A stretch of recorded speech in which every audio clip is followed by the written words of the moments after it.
which is a big play, and that was the reason why he was able to make that reception. Joe Klecko is out of the ball game for the moment, and Kenny Neal comes in to give him a brief respite. And it is 1st and 10 Packers on the Jets' 36-yard line. Lofton left and Jefferson right.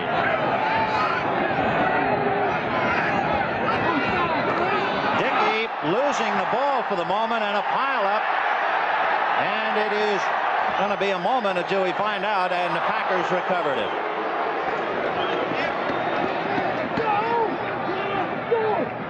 You couldn't tell whether Dickey came out of there too quickly. He just did not get the ball from the center, McCarron, that time. There was a bad mesh, bad exchange between the quarterback and the center, and the ball popped up into the air, and they're very, very lucky to be able to recover that fumble. And they only lost 2 yards, so it'll make it 2nd and 12 from the Jet 38. 7-0 New York. We have 8:23 left in the first quarter as Bart Starr and Walt Michaels, two fellas, as we mentioned at the top of the show, who are under the shadow of being fired, have certainly squared their teams around. Hoffman in motion, and Dickey on a deep drop over the middle. Hard hit. The intended receiver was Ellis. He was hit by Greg Buttle, and there's a flag on the play. Boy, Buttle really belted him. Boy, that was really a terrific hit by Buttle, number 51. That's a Joe Paterno Penn State hit. The penalty will be against Green Bay. And here's Fred Offense. Delay. Number 12. 2nd down. So a delay of game penalty against Lynn Dickey for 5 yards. You know, been in obvious passing situations and 2nd and long, Green Bay has to run some traps to slow down that rush, because if they don't, they're going to be in trouble. Even if they don't make a lot of yardage, they still have to trap their defense to keep them at home and keep them on the line of scrimmage. So it's 2nd and about 17. The ball on the Jets' 43-yard line. Remember, they had 1st and 10 on the 36. Lewis in motion as the tight end. And Dickey has it picked off by Lance Mel. And Mel is down at the Jets' 40-yard line. Lance Mel, who in the words of Joe Paterno was as good a linebacker as I've ever had at Penn State, coming off a concussion, makes the interception. There we see Dickey back into the pocket. Protection is good. He steps up into the pocket. And Lance Mel, number 56, is really the only guy that was open on the play. He comes in there, makes the interception, and the Jets have possession 1st and 10 on the 40. So the Packers, after Mark Murphy's interception, had great field position, got it down to the Jets' 36, only to surrender it to Lance Mel. And now Richard Todd and the Jets will take over 1st and 10 with 7 minutes and 55 seconds left to go in the first quarter. The Green Bay Packer bench trying to stay warm. We were talking to Mrs. Bart Starr before the game. She said, we haven't had a day this cold in Green Bay. So 1st and 10 at the Jet 40-yard line. Lamb Jones going left, Wesley Walker right, and now Jones comes to Walker. They'll go on the ground to Freeman McNeil, and McNeil pulls his way across the 45-yard line. And with that, let's go to Brent Musburger for an update in New York. Vinny, the Philadelphia Eagles strike first on St. Louis. Jaworski 4 yards to Charlie Smith. The big news out of Tampa Bay, the Bucs lead the Lions by a field goal. Denver by 3 over Chicago. Back to you in Shea Stadium. It is 2nd and 5 on the Jets' 45-yard line. Kevin Long is in there now with Freeman McNeil, and they go slot left with Walker and Lamb Jones. And it's Kevin Long into Packer territory. So Long alternating with Tom Newton, driving it through. One thing you have to be impressed with regard to the offense of the New York Jets. The offensive line are Chris Ward, Rasmussen, Fields, Alexander, Powell. Boy, they're terrific, and that was a great illustration of the great surge they had on that last play. And Walt Michaels alternating Newton and Long, and Newton is back in there now, number 44, to join Freeman McNeil. Walker and Lamb Jones both on the left side, and they'll stay on the ground. And Freeman McNeil breaking tackles to the Packer 40 and driving to the 38-yard line. Freeman McNeil, who was sound and really running, coming off a bad foot. They send a man in motion. They run to the right. The left guard is pulling on the play, Rasmussen. McNeil does a good job of finding the running room, runs with good vision, and makes a nice gain on the play. They talk about Freeman McNeil as the best at his position since Emerson Boozer carried the leather for New York. And he has a first down, so they'll try him again, and there he goes.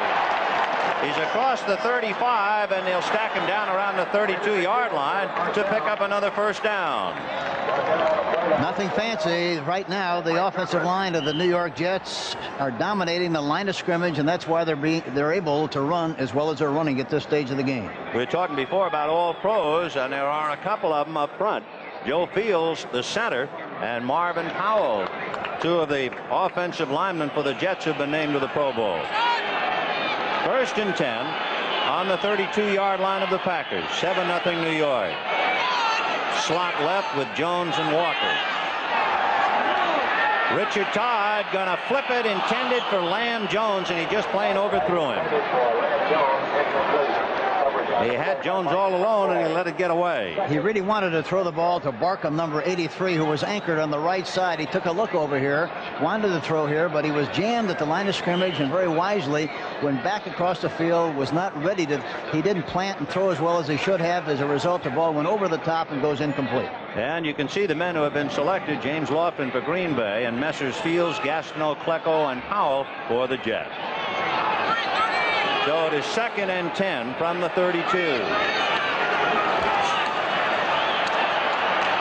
with a lot of time, finally unloading to the right side. No good. It was intended for Lamb Jones, and had Mark Lee been able to hang on to it, he was off to the races. Yeah, it'd have been the bye-bye Blues had he been able to make that interception, but the impressive thing that time was the fact that the Jets had all the time in the world to throw the ball that time. Talking about Todd, the pass protection was excellent. So it is 3rd and 10. Mark Lee thinking of what might have been. He's a 2-year man out of Washington. Harper and Durking are now the running backs behind Todd. Lamb Jones left and Wesley Walker wide right. And Todd throwing and completing it to Lamb Jones at the 22, and Jones finally gets inside the 20 to about the 18-yard line. Got away from Mike McCoy, who had to come back to get him. It was a one-on-one, and Todd that time rolled a little bit to his left. A good outside move by Lamb Jones, who makes the reception and makes the defensive back McCoy miss the tackle, number 29, and for that reason he was able to pick up another 6 yards on the play. So the ball is now on the Packers' 17-yard line. Remember, the Jets started this drive after the interception by Lance Mel on the Jets' 40-yard line, and they moved down to the Packers' 17, where they have it 1st and 10. McNeil and Newton are the running backs again behind Todd. Play action fake to Newton. Todd going in the end zone. Lamb Jones, touchdown. They were lucky that time. They had Lamb Jones and Wes Walker both flagged down on the play. So there'll be a flag on the play. So call it back. The saddest of words. And they'll bring it back to the 28-yard line. Offense. Number 72. Holding.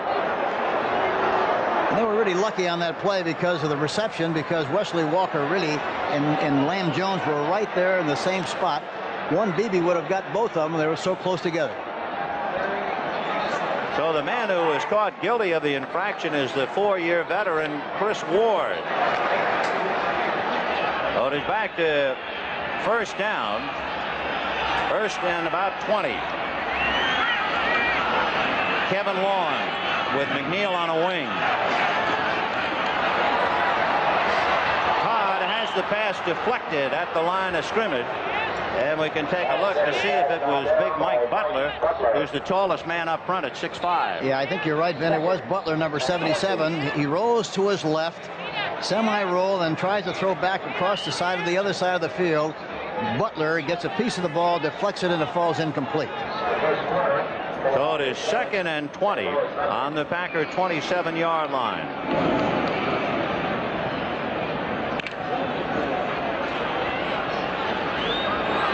Richard Todd, and the Jets leading 7-0. Wesley Walker goes wide right, and Lofton now is in a slot. And Bobby Jones goes wide left. Harper and Durking, and it's Durking, and he's got daylight. Durking down to the 15-yard line. Finally grabbed by Cumby, the linebacker who had to came over to pull him down. It looked like it might have been a trap, but it wasn't. It looked like it was a trap, but it wasn't. Rasmussen, 66, does a good job of sealing the inside, and Durking, number 25, the fine halfback from Purdue University, pops through there for a big gain. So 3rd down and 8 yards to go for the Jets. The ball is on the Packers' 16-yard line. Wesley Walker right, and they go slot left. Todd throwing to the right side, no good. The intended receiver was Wesley Walker, and the ball shot out of his grasp like it hit a spring. You know what it did? It hit his shoulder pad. He didn't get a chance. He didn't get a chance to catch it in his hands. Anytime that happens and it hits the shoulder pads, it's going to bounce out just like it did. Todd back into the pocket. Watch his right foot. Throwing low to Wesley Walker, and hits the shoulder pad and bounces out. So Pat Leahy with Ryan holding. The hold will be at the 23, so it's a 33-yard field goal attempt by Leahy. It is no good. So Pat Leahy, who was 25 out of 34 and had hit 20 of his last 24 field goal attempts, but he doesn't hit this one. And the Jets are denied, although they continue to hold on to a 7-0 lead, 3:23 in the first. The Jets leading Green Bay 7-0, but Green Bay just dodged a bullet when Pat Leahy missed his 33-yard field goal attempt. And so the Packers will put it in play. 1st and 10 from their own 20-yard line. Lynn Dickey got his club as far as the Jets' 36. That's the furthest penetration. Jefferson goes right, Lofton left, Kaufman in a flex as the tight end, and now in motion. Play action fake to Ellis. And the pass is complete to Jefferson at the 35-yard line. And Jefferson dropped at about the 36. And the man who hit him is that man, Jesse Johnson, they figured to pick on. Yes, and Jesse Johnson is going to get a lot of business this afternoon. They're going to work on him. They've done so already. John Jefferson trying to get off the line of scrimmage. Slipped and fell. The ball's thrown right at the numbers in front of Jesse Johnson. And I think anytime they have a one-on-one with him, they're going to try to get the ball out there to the receiver. So 1st and 10 on the Packer 36 as Dickey picked up 16 yards with that pass. He'll go to Ellis, and Ellis drives for a couple to about the 38. You know, you're going to see a lot of number 27 Kenny Johnson. Not only is Johnson a safety who is playing corner, he also has a hyperextended knee, and they're asking him to cover one of the great tandems in NFL football, Lofton and Jefferson. Well, you would think that the Jets would tell Green Bay about that so they wouldn't pick on him like they would. The decent thing to do. Yeah. Meanwhile, Minnesota leading Kansas City 3-0 early in the first quarter. 2nd and 7. In motion, the ball at the Packer 39. It's a draw to Ellis, but the middle was clogged up, and green shirts stop him at the 40-yard line. So they tried to open up the middle, but it wasn't open. The mesh between a quarterback that time and Ellis was not very good. They bumped into each other on the draw play, and for that reason they didn't succeed in doing a better job than they did. Watch the mesh between the quarterback 12 and Ellis. There's a little confusion, a little indecision on the play. Ellis had enough composure to try to break outside. Didn't have much of a chance to do much as far as yardage is concerned, but did get the ball upfield and did the best he could on the play. So about 3rd and 5.5 for the Pack. The ball on the Green Bay 40. Gary Lewis in motion as the tight end. Dickey has it intended for Jefferson, in and out of the hands of Jesse Johnson, and Greg Buttle also stuck a finger in the pie, number 51. Here we see Jefferson trying to stop, under control. Buttle, anticipation is excellent and almost came up with the interception. Great play by Greg Buttle, number 51. So Ray Stackowitz standing on the Packer 25-yard line. Bruce Harper is standing on the Jets 20-yard line. Stackowitz hoping for a good snap, and there's Harper. Charlie Ani is the snapper for Green Bay, number 61. Slightly low snap and a lower line drive kick. Hits at the 30 and rolls out of bounds. Ron Cassidy was the wideout, number 88, down there to watch it as it went out of bounds. Friends, this telecast presented by authority of the National Football League, intended for the private use of our audience. Any rebroadcast or the use of the telecast without the express written consent of the New York Jets and the National Football League is prohibited. So the Jets, leading 7-0, will put it in play on their own 28-yard line. And Richard Todd, with his club out of the eye, that's Freeman McNeil and Tom Newton, and Lamb Jones in motion to the left, where Wesley Walker is flanked wide. On the ground to Freeman McNeil, and McNeil bobbing and weaving, looking for daylight, and he got out to about the 33. Chicago leading Denver 7-3 in the second quarter. That was a pass from Vince Evans to Walter Payton for the touchdown. You have to be very impressed with the quick feet of Freeman McNeil. You talk about happy feet. He's really got them. And of course, he has had a bad foot. In fact, Walt Michaels was saying it might have been a break, that he's been rested the last couple of weeks, really, and really primed for this. 2nd and 5 on the Jets 33. Straight ahead is Kevin Long, and he's out across the 35 to the 37-yard line. Long and Newton are in and out of the ball game. Newton, a 5-year man, as is Long.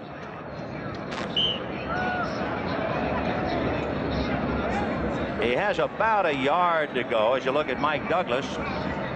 And now coming over is George Cumby, the linebacker on the right side. And Cumby coming out, so they're looking pass right now. Maurice Harvey along with Mark Murphy, Mark Lee, and the quarter is running out. So the New York Jets leading Green Bay 7-0 at the end of the first quarter.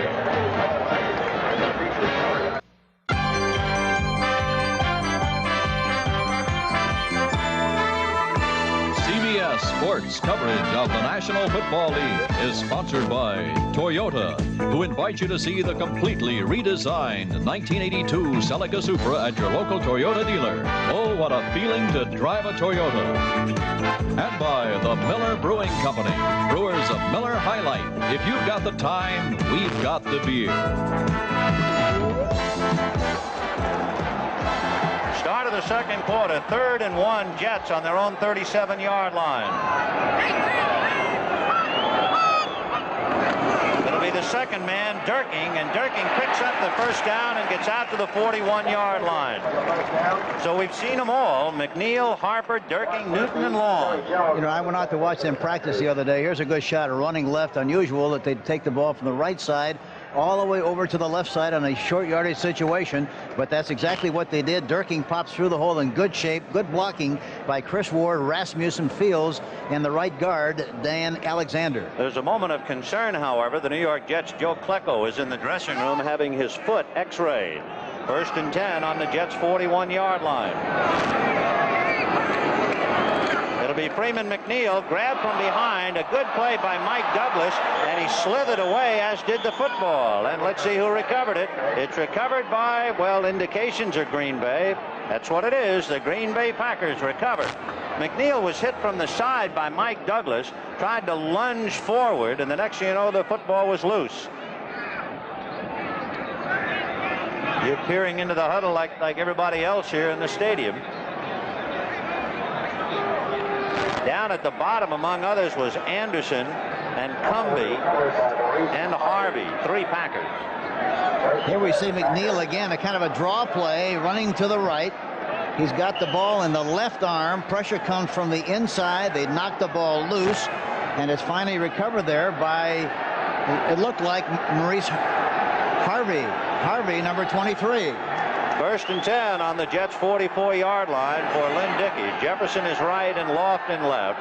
It's Ellison Huckleby, the running back. They'll stay on the ground with Harlan Huckleby, but the Jets nail him just about at the line of scrimmage at best. Time for another NFL update, and with that, let's go to Brett Musburger in New York.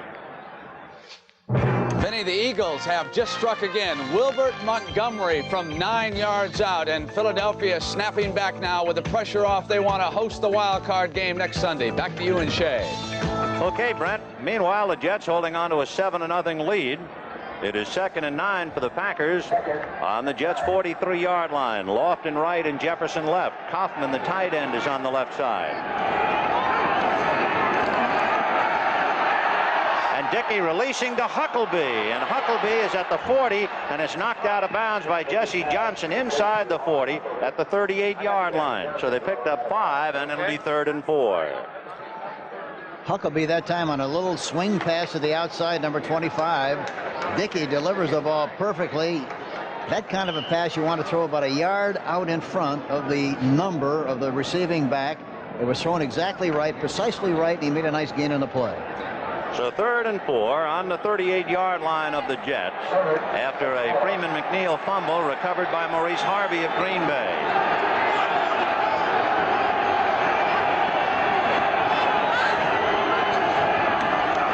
He's going to send it up over the middle, and he has got Ellis coming out of the backfield, but not enough for the first down.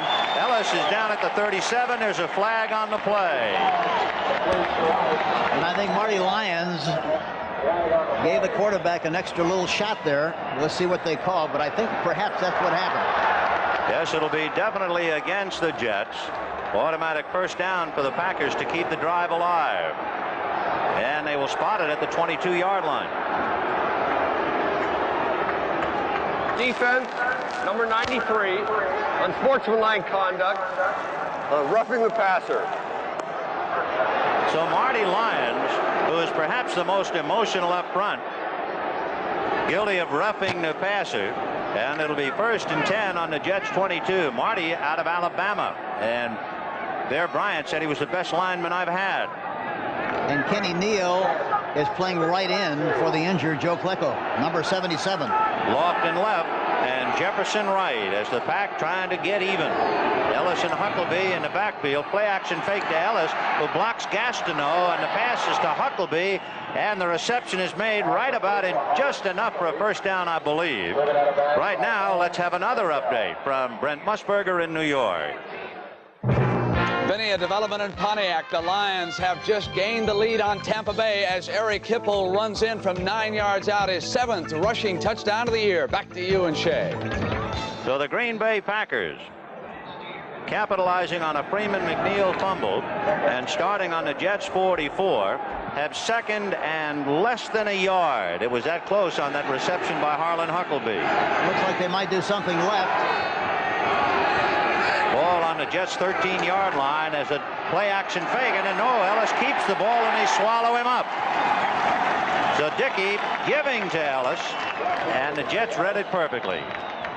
It looked like a draw play that time. Yeah. Unusual call on 2nd and short, but evidently, watch it now. Here we go back into the pocket with Dickey giving the ball on a draw play to Ellis.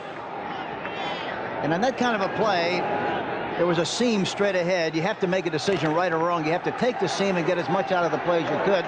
That time he tried to dance out of the trouble and lost yardage on the play. So it's 3rd down and almost 3 for a first down. And again, they'll go to Ellis, and again, Ellis isn't going anywhere. And the New York Jets, fresh from a great goal line stand last week against Cleveland. The Browns had it 1st and goal on the 6, and they're just as tough out around their own 15. Well, they're really coming off the ball very aggressively and making something happen. And really what they're doing, they're just controlling the line of scrimmage. So Jan Stenerud entering today's game with 303 career field goals. The hold will be by Ray Stachowicz. Stachowicz will spot the ball at the 21. So it is a 31-yard field goal for Stenerud, who is 21 out of 23 this year. The spot, the hold, the kick, it's up. The kick is good. So Stenerud, who was unhappy, Hank, about the condition of the field, calmly goes out and kicks one through. Yeah, if there's a greater kicker in the league than Jan Stenerud, I don't know where he is. So Green Bay breaks the ice. The Jets leading 7-3 with 11:50 to the half. That field goal by Jan Stenerud ties him for 2nd place with Jim Turner. 31 field goals behind the great George Blanda. So it is 7-3 in favor of the Jets. 11:50 left to the half. Stenerud ready to kick it off. You have Sohn and Harper from the 6. to the 15. Slowed down and dropped at the 20-yard line. The man who slowed him down was Cliff Lewis, number 56, the rookie out of Southern Mississippi. So Bruce Harper brings it out to the 20-yard line, and that's where the Jets will put it in play. 1st and 10. You have to be impressed with the way the specialty team of the Green Bay Packers covered that kick. It was a low kick, got down on it very quickly, but they did a good job of covering on the play. So 1st and 10 Jets.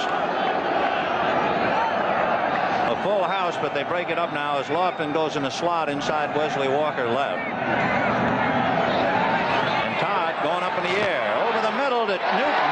Newton is out across the 30, and there's a flag on the play as he is dropped at the 32-yard line by Rich Wingo. And it will be a holding penalty against the New York Jets.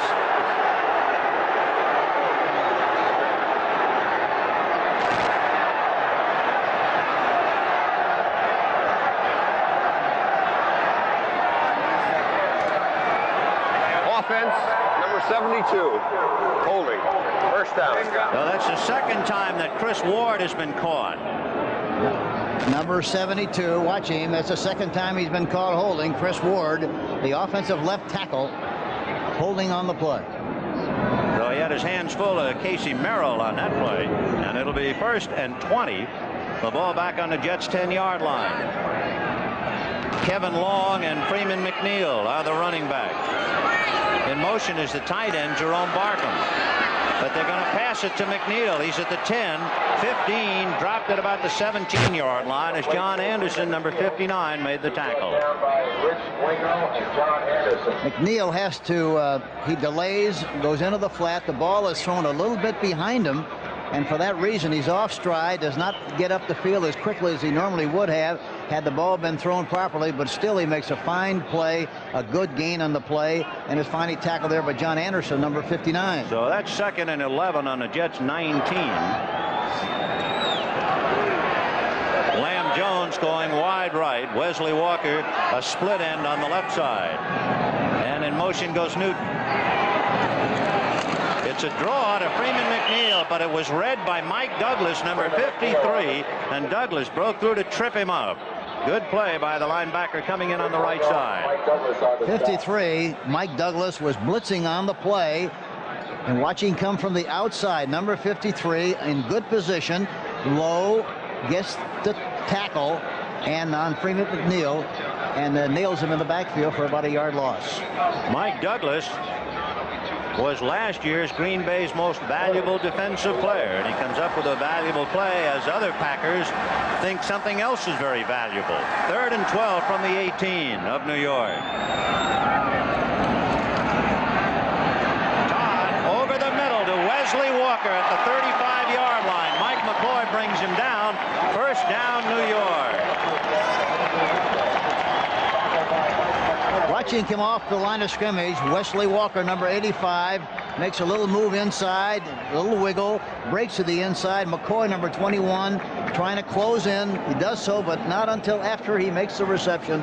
1st down, New York Jets. We have 9 minutes and 36 seconds to the half. Wesley Walker's been out with an injured calf for 3 weeks. So, of course, a very valuable weapon now to be used by Richard Todd. 1st and 10 on the Jets' 35. Freeman McNeil butting heads and maybe picked up 2 yards.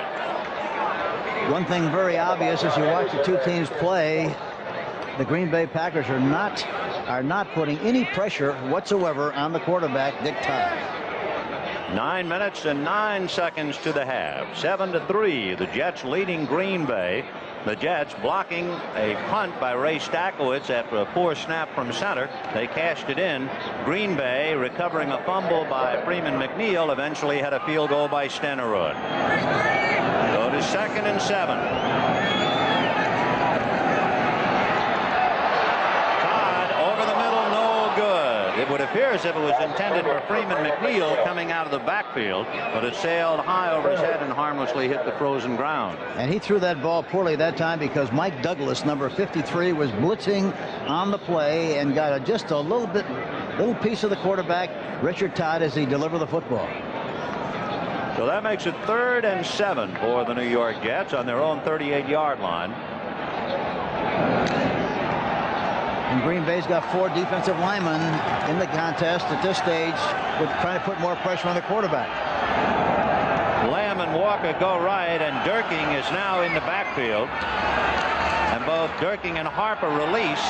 The pass is caught by the tight end Jerome Barkham as he crossed the 45, and he will pick up the first down as he is dropped at the 47-yard line. Here again, the outside people, Johnson, number 90 specifically, and Butler are run right by the quarterback. He's got all the time in the world, delivers the ball beautifully to Barkham, who makes sure he does first things first, follows an orderly process, looks the ball into his hands, makes the reception. First down, New York Jets. Remember, the Jets started on their own 20. They were penalized back to their 10. So really from their own 10, they've moved the ball out to their 47, and they have it 1st and 10.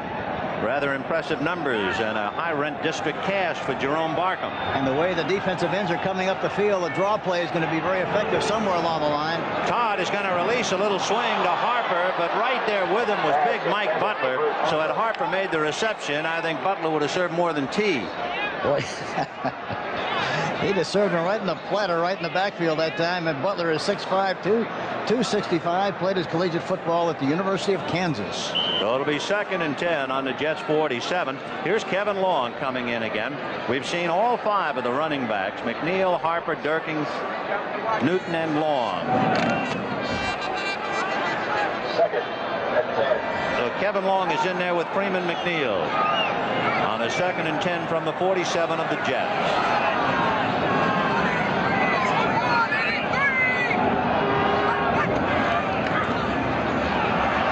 Setting up at the 40, throwing deep to Lamb Jones, and it is broken up at the last moment by Mark Murphy, number 37, and there's a flag on the play. And that time he tried to throw deep that time, and he kept both backs in the backfield to make sure he had maximum security on the play. He had plenty of time to throw the ball, try to throw the ball deep downfield to Lamb Jones, but there's a penalty on the play. The preliminary signal, it is against Green Bay, much to the delight of the sellout crowd at Shea. Here's Fred Silva. Holding, defense, number 59. First down.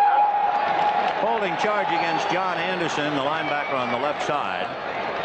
So the Jets picking up a first down on the Packer 47, and look what Philadelphia is doing now. An 18-yard run by Hubie Oliver makes it 21-0 over St. Louis. 1st and 10 from the Packer 47. Out to Durking, and Durking grabbed by Butler and then belted by Wingo, and out he goes. You know, not to practice the other day, talked to the coaches, Walt Michaels and Jim Royer, the director of player personnel for pro scouting, and he talked about the offensive backs of the Jets: Harper, Long, Durking, Newton, all of whom they have great respect for. They don't care who they play because they're all the same kind of backs. They dance every dance. They give you 100% all the time. They're steady, dependable. They're good blockers, and that's why they interchange them as much as they do. We have 7:39 left of the half with the Jets leading 7-3. Walker and Lamb in a slot left. Cumby flaking a blitz, and here comes McNeil, and he gets across the 45-yard line. So Freeman McNeil, as Walt Michaels looks on. Cumby that time was going to blitz, trying to anticipate the count. Richard Todd did a good job of changing the rhythm. He did not go in the same rhythm as he did the previous play, and for that reason he caught him off balance a little bit, and they were able to do a good job of coming off the ball and picking up good yardage on the play. So it's 3rd and 6 for the Jets. The ball is on the Packer 43-yard line. 7 minutes and 3 seconds of the half, as you see Zeke Bratkowski on the left talking upstairs. Now Richard Todd getting a timeout after a little discussion with Fred Silva. So with 6 minutes and 58 seconds to the half, an angry Richard Todd, and the Jets are leading Green Bay 7-3. The Jets breaking the huddle on a 3rd and 6 from the 44-yard line. Wesley Walker, number 85, coming left. Derek Gaffney is in a slot, and Lamb Jones is wide right. The outside receivers have a lot of room. Bruce Harper leaving the backfield, and the pass is to Harper at the 35, and he fumbles, and it is picked up by Green Bay, and it was picked up by Estes Hood, number 38, but it might have been whistled dead. Yep. Estes Hood fell on the ball. Let's take another look. They're going to give it back to the Jets. They're very concerned about the outside receivers. There's a stunt inside, and he dumps the ball off inside to Harper, number 42. Watch, all the time in the world to throw the ball, delivers the ball to Harper, who makes the reception, stops. The defensive player overruns him. Harvey cuts back to the inside. He's hit. The ball is fumbled, but they give it back to the Jets. 1st and 10 on the 30-yard line. Freeman McNeil grabbed by the ankles by Mike Douglas, and by the head Casey Merrill and Rich Wingo. And with that, another NFL update. We'll go to Brent Musburger in New York. Vinny, here's that Hubert Oliver touchdown for the Eagles, and now St. Louis has mailed its season in, so it means more than ever the Giants are dependent now on the Jets beating the Packers to get into the playoffs. Back to you and Shea. Okay, Brent, that just adds more to this New York story, where the Giants at home after their big win yesterday, now rooting for the Jets. It is 2nd and 8 on the Packer 28-yard line. Todd looking left and throwing over there. He's got Lamb Jones, and Lamb Jones is brought down by Mike McCoy at the Packer 21-yard line. Here he comes off the line of scrimmage, breaking a move to the outside. Mike McCoy is covering man for man, closes in, but a little late, and doesn't make the play until after Lamb Jones makes the reception, and another very close to the first down. Not quite enough, however. 3rd down and a little less than a yard to go for the Jets. Remember, they started on their own 20. They were penalized to their own 10, and then they got it in gear. And here they are, 3rd and 1 on the 21. Kevin Long for the first down inside the 20 to the 19-yard line. And we find out that Klecko has a sprained foot. He may or may not return. We're not quite sure yet. So Kevin Long picks up the first down. He was the first 1,000-yard rusher in the history of South Carolina. 5-year man who was a 7th-round draft choice 4 years ago by the New York Jets. 1st and 10. Ball just across the Packer 20-yard line. 7-3 in favor of the Jets. 4 minutes and 22 seconds to the half. Freeman McNeil and Newton, the running backs. Play action fake to McNeil, and Todd now releasing to Newton, who can't make the reception, and he might have been looking at Rich Wingo, who was right there ready to lower the boom. He's tries to hit Newton that time from a play action fake into the right flat. Good fake on the play, but the ball is not complete and winds up being 2nd and long. Tom Newton, of course, in his days at the University of California, his reputation was a blocking back for Chuck Muncie, but he's done a great job in the backfield for the Jets. 2nd and 10 from the Packer 20-yard line. And it's Kevin Long, and Long gets to the 11-yard line and is finally stopped at about the 10. Kevin Long bursting through, and that should be just about enough. We'll have to check and see. Not quite. Less than a yard again. A half a yard for a first down. Joe Fields, the offensive center, does a good job of blocking Terry Jones, number 63. They go straight ahead. The surge by the right guard, Alexander, and Rasmussen was excellent, and for that reason he was able to pop through there for a big game. The ball is just shy of the 10-yard line. They have to cross it for the first down. And Durking crosses it, I believe, to pick up the first down. So Scott Durking, who was 2nd in his career rushing to the great Otis Armstrong at Purdue. Durking, not a flashy back. They call him the Coke machine, the way he's built. He's 5'10", 220 pounds. Yeah, he's very sturdy, very strong, and has excellent balance. So they're coming in now, Freeman McNeil, a fresh back, and it is 1st and goal on the Packer 9. McNeil and Newton are behind Todd. Walker is wide left, joined by Lamb Jones. Todd pitching to McNeil. He's got Alexander and Barkham, but they can't block. And grabbing him was John Anderson, number 59. He did a good job as both Alexander and Barkham were trying to pull the block for him. Yes, John Anderson, number 59, the left linebacker, really does a super job of playing the tight end. John Anderson, by the way, has had his left arm broken 3 times. You might notice a protective device on that left arm. He even had a bone graft from his hip to the arm. So indeed he wants to play after going through all that pain. So it is 2nd and goal from about the 10.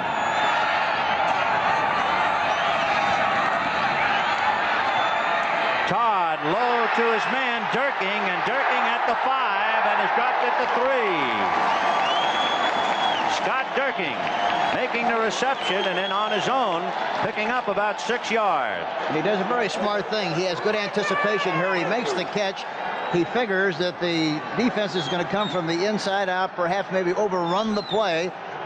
He turns to the inside, and gets away from the defensive linebacker. John Anderson. Anderson again that time, and gets up the field and picks up about 4 or 5 extra yardage on the anticipation of the play. So with exactly 2 minutes left to the half, the Jets leading the Packers 7-3, and the Jets are on a roll to the 3-yard line. If the Jets needed another emotional lift, they get it. There is Joe Klecko. He had his foot x-rayed in the dressing room, and apparently he is fit and ready to return to the ward. Meanwhile, it is 3rd and goal from the 3. Durking and Harper in the backfield behind Todd. Looks like something right, perhaps. They're going to go with Harper. Touchdown.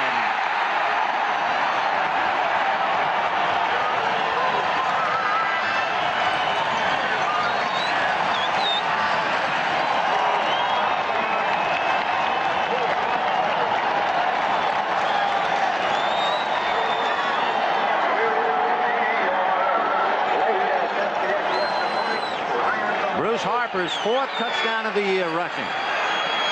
And Rasmussen and Fields and Alexander all do a good job of blowing them off the ball again. A flag on the kick. So let's wait a minute. The kick was good, but a flag on the play. Offsides against Green Bay. So the point is good. And it is 14-3 Jets with 1:57 to the half. The New York Jets with 20 plays. Remember, they started on their own 20, then they were penalized to their own 10, and they went on to go 90 yards for the touchdown, although officially they'll be credited with 80. Harper bangs it over. Pat Leahy kicking low and hard to the right side, juggled by Mike McCoy, and he's still going to run it out. Oh, my goodness, what a gamble by McCoy. It really wasn't a gamble. It was just a bad play, Ben. Gee whiz. He evidently did not know where he was. I don't know why in the world, after fumbling the ball, he wouldn't just keep it in the end zone. Instead, he elected to try to run it out.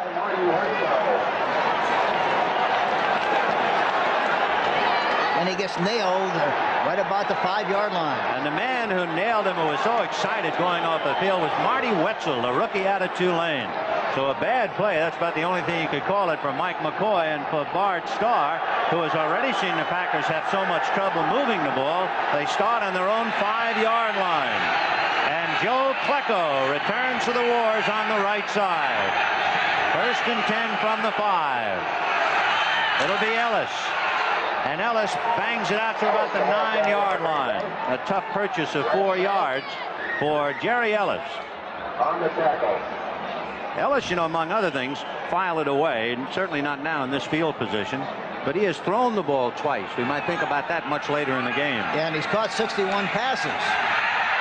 Here's a little one to Ellis, and he's going to be ridden out of bounds. Right there with him was Greg Buttle when he made the reception. Meanwhile, a very big game in Detroit, and look at that. The Lions, who haven't lost at home, have been stung. An 84-yard pass from Doug Williams to Kevin House, and Tampa on top 10-7 in the 2nd quarter. 1:27 to the half.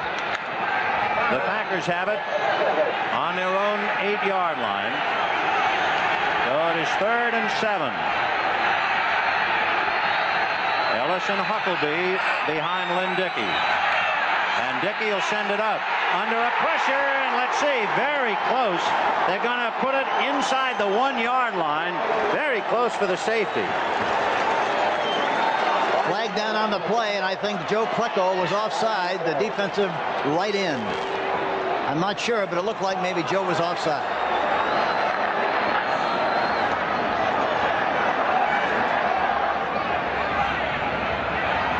Lynn Dickey swallowed up inside the 1, but instead the New York Sack Exchange, which is very much in business today, but this time guilty of the offside. That'll move the ball out to the 16.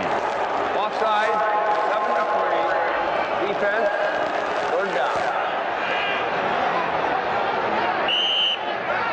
Klecko with 19, Gastineau with 18. Those are some of the individual making up the Sack Exchange. Remember, they came in with 57. Oakland back in 1967 had 67 sacks. That's the most. But Klecko is in business. 3rd and 3. The ball on the 13-yard line. A fumble by Dickey, and he dropped on it.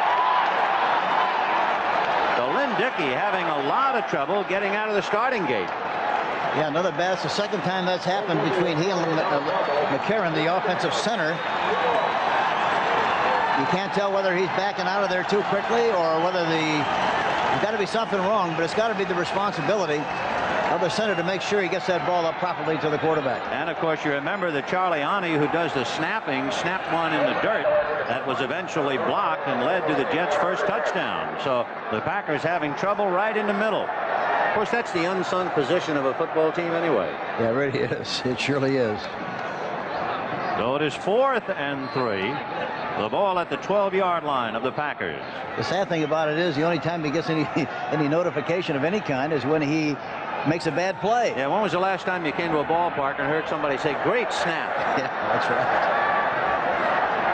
So on a 4th down, 4th and 3, Ray Stackowitz, the rookie out of Michigan State, who's averaged 40 yards a punt and his longest 72 this year.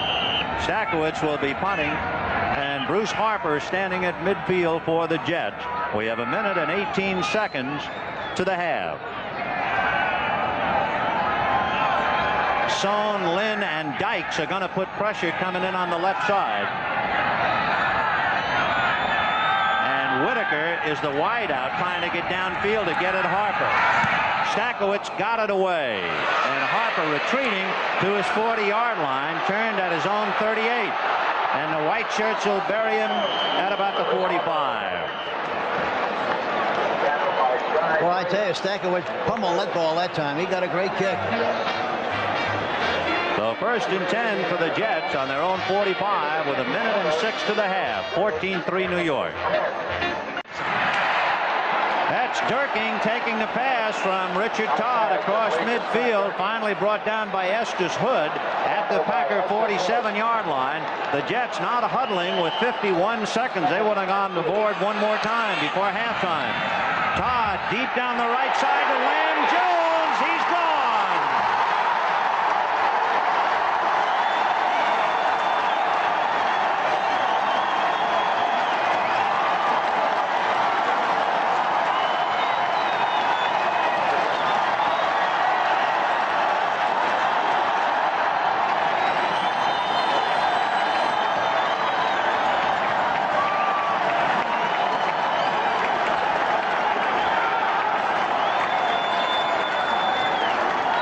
Semi-roll to the right side.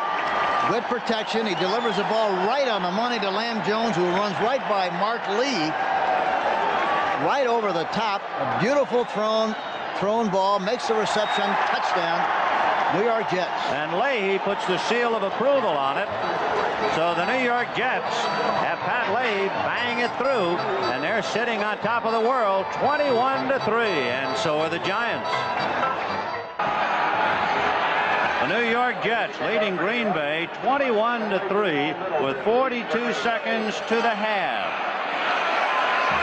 Leahy kicking high but short, and it'll be handled by Mike McCoy at the 13, to the 25, to the 26-yard line, and McCoy is jammed there with 37 seconds to the half.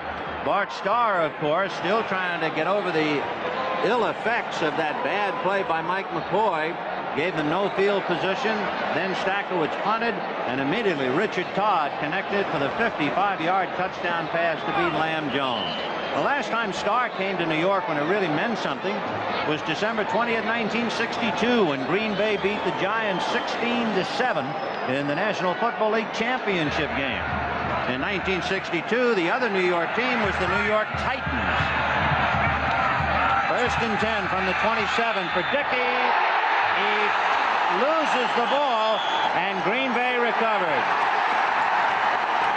And Mark Gastineau going wild.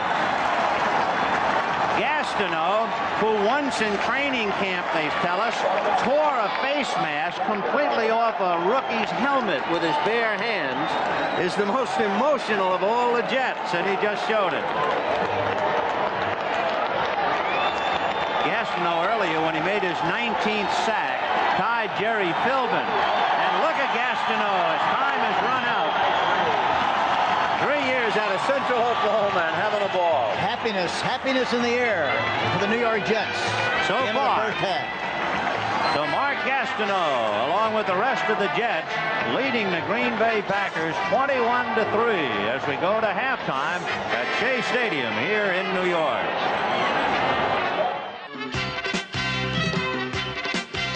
Welcome back to the news desk in New York. I'm Brent Musburger with Irv Cross. If the playoffs started 15 minutes from now, it would be the Giants over in Philadelphia to take on the Eagles, and the Bills would be in here to play the Jets. But there's still a lot of football to go. But it doesn't look as though the St. Louis Cardinals are going to do a thing. As we check the scoreboard, the Philadelphia Eagles are all over them, 21-0. You know, Irv, I think Dick Vermeil had the pressure off this football team today, and Ron Jaworski got their first touchdown to Charlie Smith, and then pick it up with Jaworski to Billy Campfield. Billy Campfield is a sure-handed receiver with pretty good speed, Brent. Watch what happens here when he gets hit. Gets hit, bobbles the ball, and Calvin Favorite of the Cardinals recovers. How about our guy, Wilbert Montgomery? He looks healthy. Oh, boy, when he's healthy, he's very difficult to stop. Spins here, spins there. 9 yards later, he goes in for a touchdown. Hubert Oliver then ran it in from the 18-yard line, and it was 21-0 Eagles. And what kind of a day, Irv, on the other side of the line is big O.J. Anderson having for the Cardinals?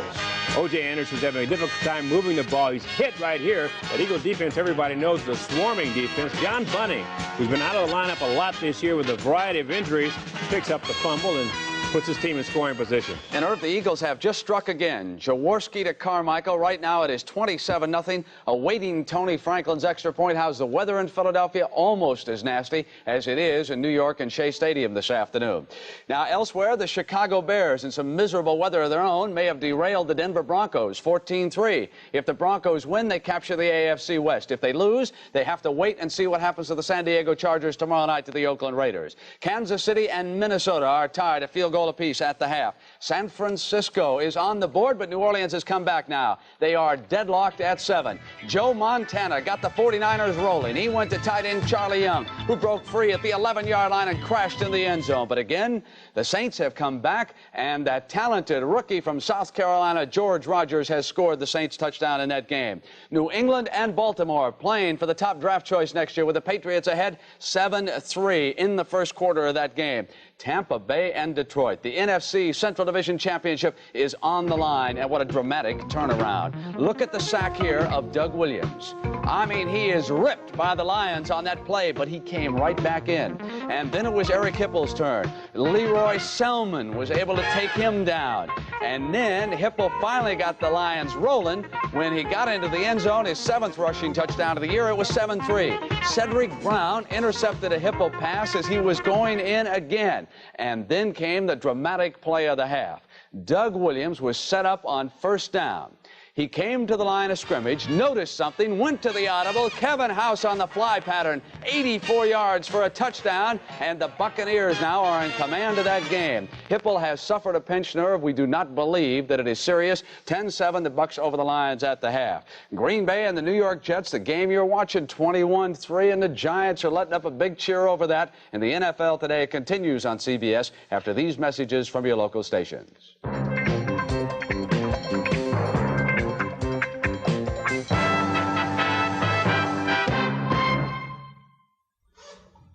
If you can take time out from making your list for Santa, what about a list of the greatest running backs in NFL history? But before you complete it, consider the often overlooked candidate Jack Whitaker looks at in Legends of the Game. As a sprinter on the 1952 United States Olympic team, he won 2 medals, a silver and a bronze.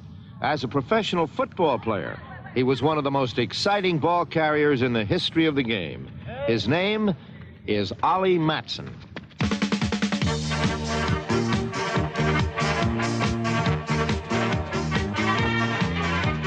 Ollie Matson was the most imposing physical specimen of his era, a 215-pound speedster who could challenge a tackler at the scrimmage line, then leave the entire defense grabbing air. I think that my skills and my talents will stack up against the best. I could be going down the sideline, the opening, and the guys would be reaching. Acceleration, that's one thing that people don't really realize. You know, you can accelerate so fast, and the guy think he's got you, and he's just grabbing air. And this is what a lot of them would be doing. It means a lot to you when you do have the speed and know what to do with it. Now you see me, and now you don't. In 1959, a historic 10-player deal sent Matson to the Los Angeles Rams. Matson was the only player the Rams received. In exchange, L.A. sent the Chicago Cardinals 9 players, nearly 1/3 their roster, for one extraordinary football player. I was a complete football player. I could catch the ball, I could block, I could run the ball. In other words, they could use me almost any place they wanted me to. And of course, I've always said this, I would put my stats up against anybody's stats. I would put my running ability up against anybody's running ability. And not just for me talking about it, but you go get the films. You look at it, you be the judge.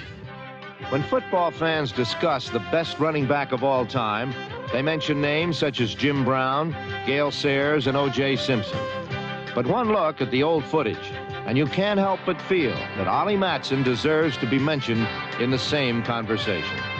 In his 14th and final professional season, with his 4th team, the Philadelphia Eagles, he no longer could sprint the sideline uncontested, but he still could make men tackle his exhaust.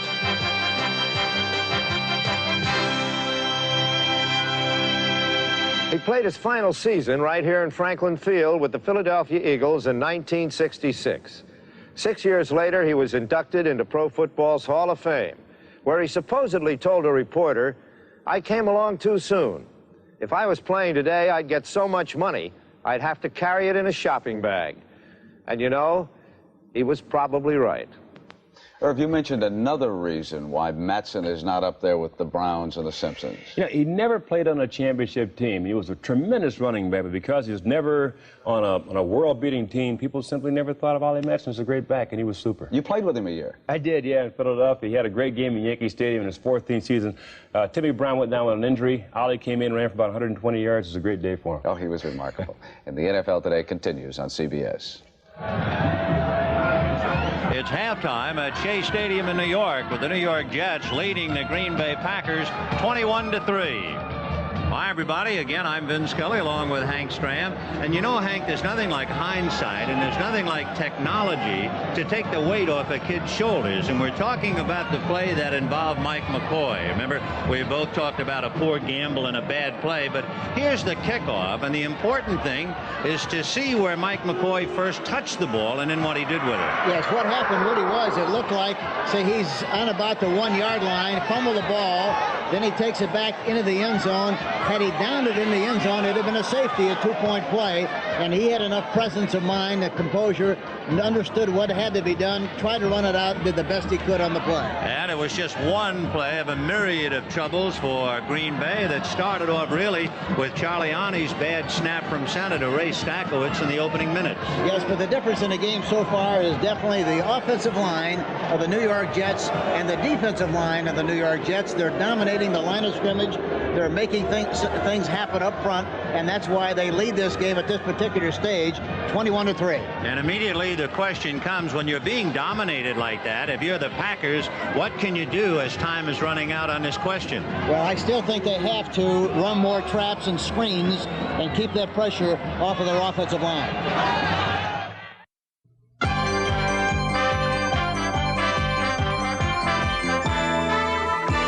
CBS Sports coverage of the National Football League is sponsored by Oldsmobile, who invite you to see the new 1982 Oldsmobile at your Olds dealer today. K-Care, where quality automotive parts and service are Kmart priced. And by Atari.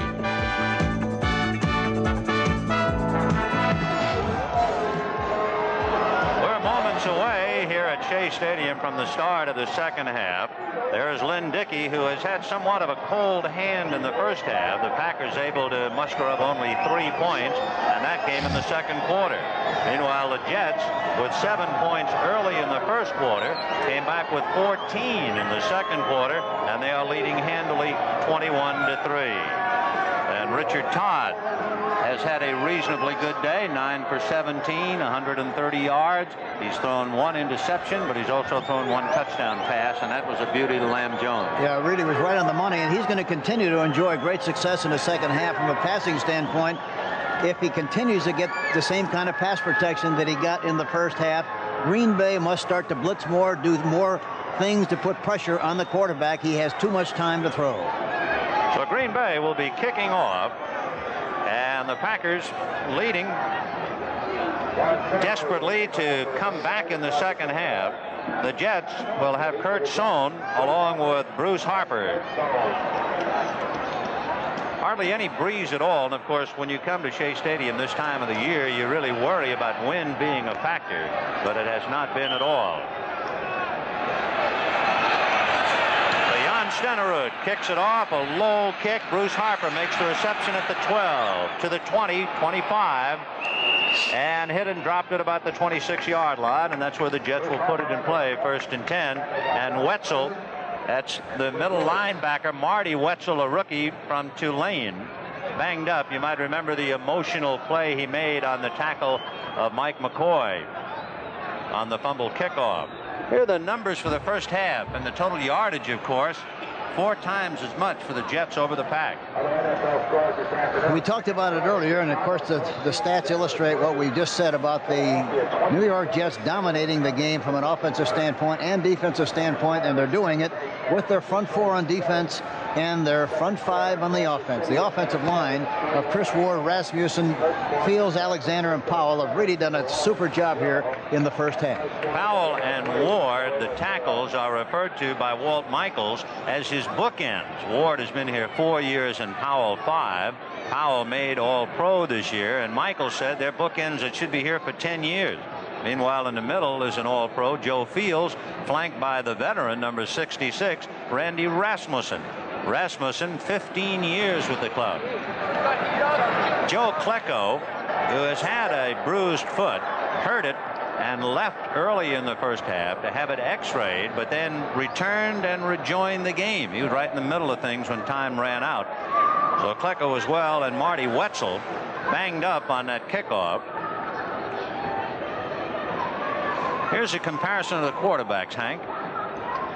Yeah, Dickey's completed 5 of 11 for just 47 yards, and Richard Todd 9 of 17 for 130 yards, and of course the big strike to Lamb Jones right before the half, a beautiful play, a long strike right down the sideline over the top with the defensive back Mark Lee, and it looked like Mark Lee mistimed the jump a little bit prematurely, and that's why the ball was able to sail over his head like it did. Marty Wetzel Small consolation to him, the plaudits of the crowd, but better than that, he got some applause and a pat on the back from his teammates. Richard Todd came over to holler something to him. The rookie bangs his left knee and has to leave.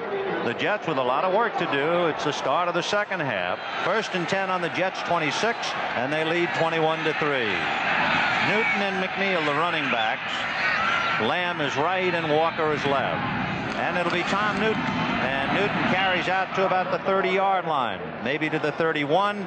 He'll have to get out to the 36. Meanwhile, New Orleans leading San Francisco 14-7. George Rogers having a big day, and we understand Rogers is on his way, if he has not already broken Otis Anderson's rookie mark of rushing last year. 2nd and 6. There's Mark Gastineau, the left end of the sack exchange. From the 30-yard line, Todd on a 2nd down. 2nd and 6, and it's knocked down, and it was Mike Douglas, number 53, who went up in the air to hammer it down. And it looked like Douglas was blitzing on the play, and in the process made a leaping attempt and knocked the ball down. A good play by Mike Douglas, number 53, who came into the game with 8 sacks. Douglas is an even 6, so he really had to climb a ladder to get up there, but he did. They'll spot the ball again at the 30, where it is 3rd down and 6 yards to go for New York. Lamb Jones and Wesley Walker in a slot left. Both backs release. Todd on his own, and he has plenty of time, and he throws behind Harper and Mike Douglas right there. So Bruce Harper had a lead on Douglas. Dickey, and for Richard Todd, he couldn't get there. Yeah, Mike Douglas was going back into the hook area, number 53. Never saw where the ball was coming from, and actually the ball hit him in the shoulder pads, hit him in the back. Look at all the time he has to throw the ball, delivers it downfield, hits him in the back. Really didn't hit him in the back, almost hit him right in the face. Right. So on a 4th and 6 from the 30, Chuck Ramsey will be punting for New York. Mark Lee and Fred Nixon are deep for Green Bay. And it's a high popped up punt that will hit on the 40 and be picked up by Nixon, who is hit as he touched the ball. And let's see who recovered it. It's going to be New York. Fred Nixon muffed that. He never really had any kind of control or possession. And coming out of the bottom of that pile with the ball is John Woodring, a rookie out of Brown, number 57. He really never has control. He gets hit right about the time he's trying to bring the ball back into his possession, and fumbles the ball, loses it, and the Jets have possession on the plus 35. So 1st and 10 on the Packer 35. So actually, they just picked up from their own 30 to the Packer 35 on that play. 1st and 10. Todd looking left and throwing low behind Wesley Walker. Among other things, it's pretty tough to get a grip on the football now in the second half. The field in shadow, and remember, it was 26 degrees when the game started. It looked like Todd really kind of hurried himself that time. He tried to get the ball outside on a square out pattern to Walker, number 85, but I think threw it prematurely, and for that reason really wasn't set. Didn't throw with his legs that time as well as his follow through, and threw it poorly on the play. And you can see the 49ers have tied it up with New Orleans. Meanwhile, it is 2nd and 10 on the Packer 35. And it's a draw. Freeman McNeil inside the 30. Finally collared at the last minute by Terry Jones. And he drives inside the 30 to the 28-yard line. That'll make it 3rd and 3 from the 28. The Jets have really had more of an opportunity to open up their attack because they've had much better field position than the Green Bay Packers, and they're doing a good job of mixing the run and the pass and moving the football against Green Bay. Bruce Harper comes in there now along with Durking. As you can see, Chicago leading 21-3. 3rd and 3 from the 28. And it'll be Durking. And Durking going to be stacked up at about the 25. Not quite enough for the first down. He needs less than a yard. So it'll be 4th down and less than a yard by the time they unscramble. That was kind of a counter play, a misdirection play. It looked like they were trying to sell the defense on the idea they were going to go right. Gave the ball to Durkin coming back to the left side, and he's just inches short of the first down.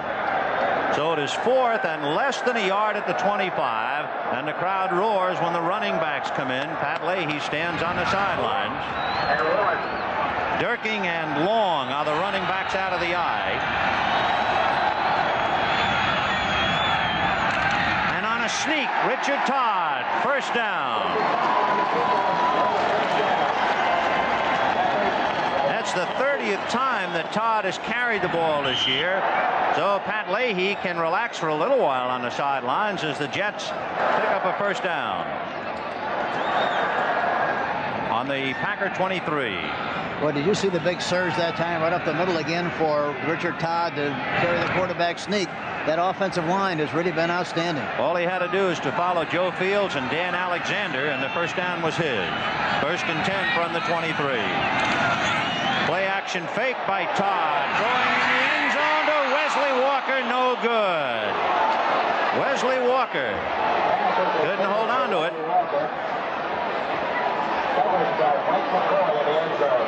Watch Walker. He releases off the line of scrimmage. McCoy is covering. He makes a little move to the outside. Outside, does a little step, and then breaks up the field. The ball is thrown inside. He kind of stops to come back for the ball. I don't know how he dropped it, but he did. The ball was right on the money. It just looked like it went right on through and falls incomplete. Wesley Walker has caught 8 touchdown passes this year, so it is 2nd and 10 from the 23. They double cover the outside people. If they throw, the tight end or a back should be open. Long is releasing, and Todd deep in the end zone, no good. In fact, the closest man to it was Mark Murphy, who's already had 1 interception today for Green Bay. 3rd and 10 from the 23. Well, he got the ball in the right area. They were double covering the outside receivers. They were very deep. The vulnerable area was the middle, but he didn't throw it well enough for Harper to make the catch. As far as the running game is concerned, Freeman McNeil has averaged 4 yards a carry, 13 carries for 52 yards. Todd has thrown the ball 22 times, and he has it 3rd and 10 from the 23. Bruce Harper all alone in the backfield now, with Gaffney and Walker left, Lamb Jones right. And he's going to Lamb Jones, no reception. Jones, you remember, was at the other end of that picture book 55-yard touchdown pass near the end of the 2nd quarter. And now Pat Leahy will be called in. Leahy has missed a 33-yard field goal effort today. He's 20 of his last 25, however. John Anderson, the left linebacker that time, number 59, really did a good job of getting depth on the play and helped on the coverage underneath. Pat Ryan holding at the 30, and the 40-yard field goal attempt is up and never gets there. In fact, his longest was 49.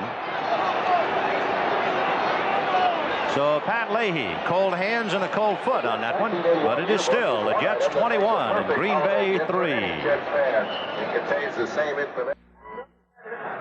Don't forget, the playoffs begin next Sunday right here on CBS Sports, the wild card game. Philadelphia has already clinched a wild card, and they're breezing. And, of course, it'll go right on through to that big day for Super Bowl 16 at the Silverdome in Pontiac, Michigan. All here on CBS Sports. Holy mackerel, is he warm. 1st and 10 on the Packer 23-yard line. Ellis and Huckleby behind Dickey. And Dickey's going to release it to Ellis. Nobody out there to help him but green shirts, and they knock him out of bounds at the 34-yard line. Just about enough for the first down.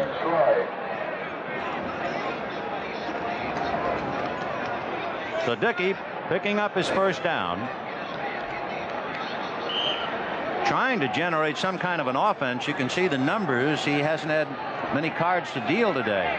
One thing he has to do, he has to be very patient and take what the defense gives him, move the ball down the field. There's plenty of time, but he's got to make something happen. Well, they picked up 11, 1st and 10 from the 34. And Dickey going to release to Ellis going the other side this time, and Ellis to the 40, and is pushed out of bounds by Greg Buttle almost at the 45-yard line. We talked about Philadelphia, the definite wild card team. Let's check and see what they're doing. Boy, they're pulling the tail feathers out of the Cardinals 28-0 in the third quarter. Ball out at the 43-yard line of the Pack.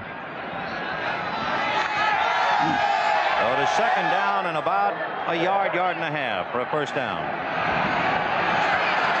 Huckleby is behind Ellis. Jefferson right and Lofton left. And Dickey is going to go to Ellis. What a hit! And the man who hit him is Abdul Salam, number 74. That name in Arabic translates into soldier of peace. But boy, there was nothing peaceful about that hit, Hank. No, there really wasn't. And I don't think people have the understanding of what a great job those two inside people, the right tackle and left tackle, Salam and Lyons, both of whom are excellent defensive tackles, put a lot of inside pressure on the rush. And for that reason, Gastineau and Klecko have a better opportunity on the outside. But those two tackles really do a good job. So it is 3rd and 1 from the 43, almost the 44. They need inches, really, for a first down. They'll go to Ellis, and he slips through. It looked like they were going to stack him up, and he lowered his head and got through to pick up the first down as he crossed the 45-yard line. They'll spot it at the 46. I really don't know how he got through that seam that time. It looked like they stacked him up pretty well, but he did a good job of running and popped through there for the necessary yardage for the first down. Good job by the left tackle, Konkar. Kitson also doing a pretty good job, but he did a good job of running, just read the block and popped inside the seam. You know, Honkar was out with a hyperextended knee, but he's back in there and is just through a good block. And Dickey throwing down the middle, intended for Paul Kaufman, and Greg Buttle was right there with him. So the big tight end shut out on that one. By Greg Buttle.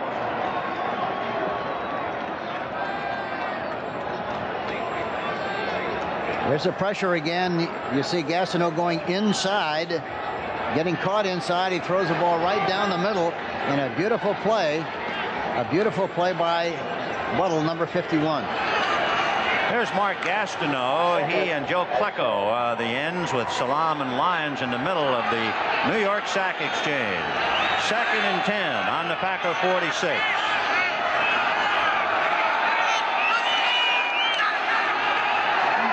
Dickey's going to be swallowed up at the 40-yard line, and look at Gastineau again.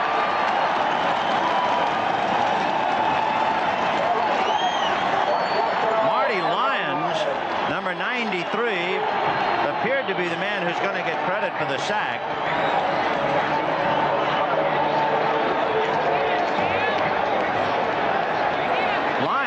Number 93, by the way, was such a good athlete. He was All-State in baseball. The New York Mets were interested in him, but instead he winds up with the Jets. He's still pitching.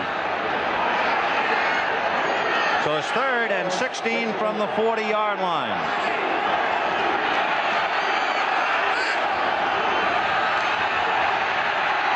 And Dickey's going down again. They've got to, they must. I'm talking about Green Bay. They've got to slow the rush down. They've got to run some traps. They ran a trap early in the game, made good yardage on it. They haven't come back to it since that time. They've got to run some screens. They've got to run some draws, but they can't continually go back into the pocket because they just can't take care of that defensive line. The surge has been outstanding for the New York Jets. Joe Klecko limping slightly. He's playing on a bad foot. Ray Stachowicz punting from his own 20-yard line. And Bruce Harper is standing back on the Jets' 25-yard line. So the Packers have been thoroughly shut down by the New York defense. They have picked up only 3 points. Stachowicz gets it away. It's going to hit the ground in front of Harper. He'll take it at the 25. And Harper is tripped up and a flag on the play. The man I think who tripped him is Darrell Ray, number 28, his own man. Ray was trying to come back and help out and block, and they said he tripped him, and we'll see about the interpretation of the flag from Fred Silva. And I think the clip really, I thought Al Washington possibly was involved in the too, Ben. We'll see what they call. Okay.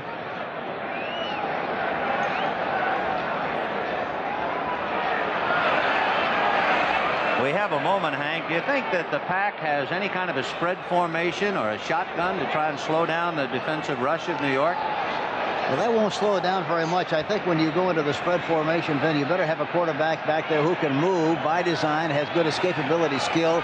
Dickey does not have that ability, and it wouldn't 52 be on the run back, blocking above the waist, refused.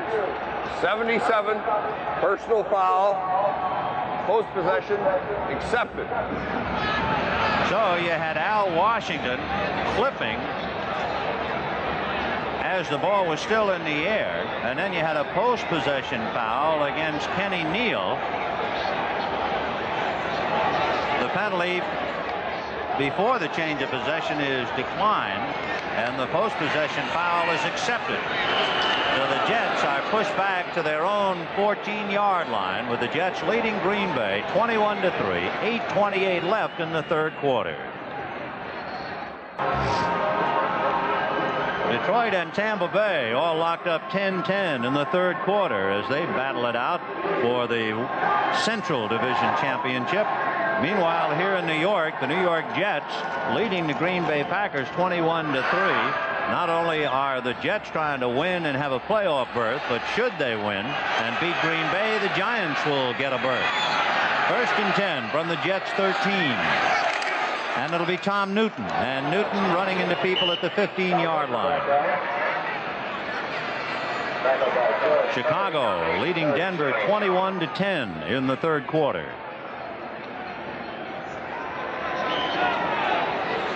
The time left in ours plenty. 8 minutes 11 seconds left in the third as we look inside the Green Bay defensive huddle, particularly Mike Douglas.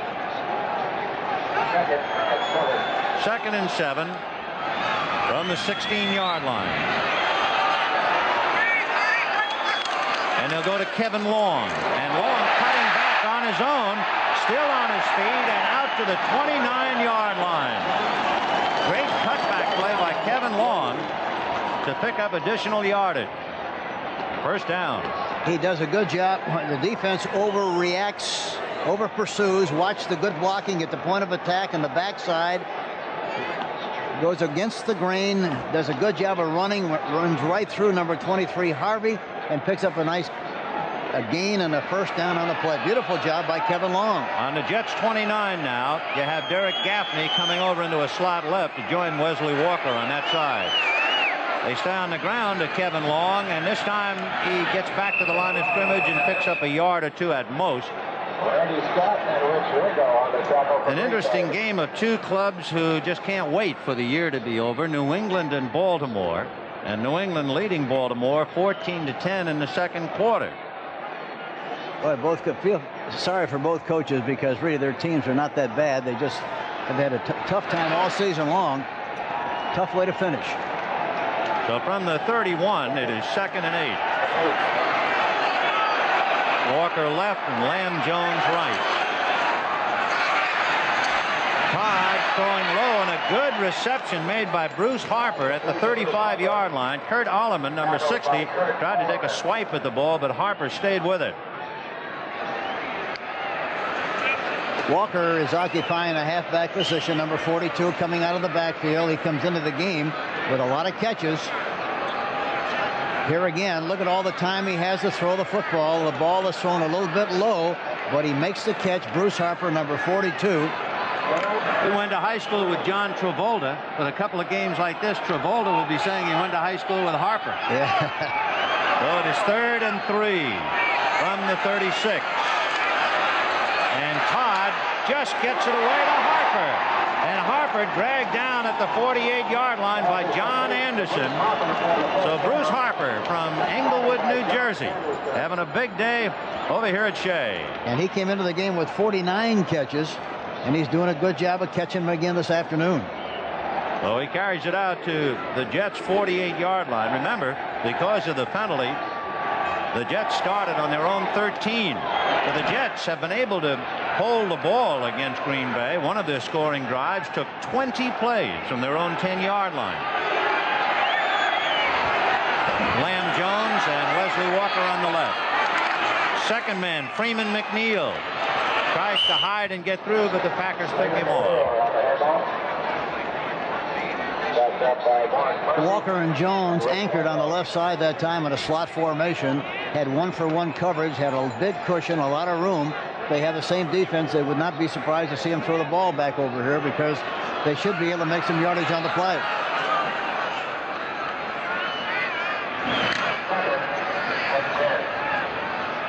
So on a 2nd and 10 from the Jets 48. Here come Walker and Lamb Jones again.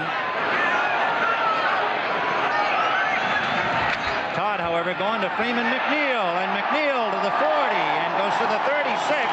Mark Murphy had him by the ankle, or he was going to fly for another 20 or maybe even go all the way.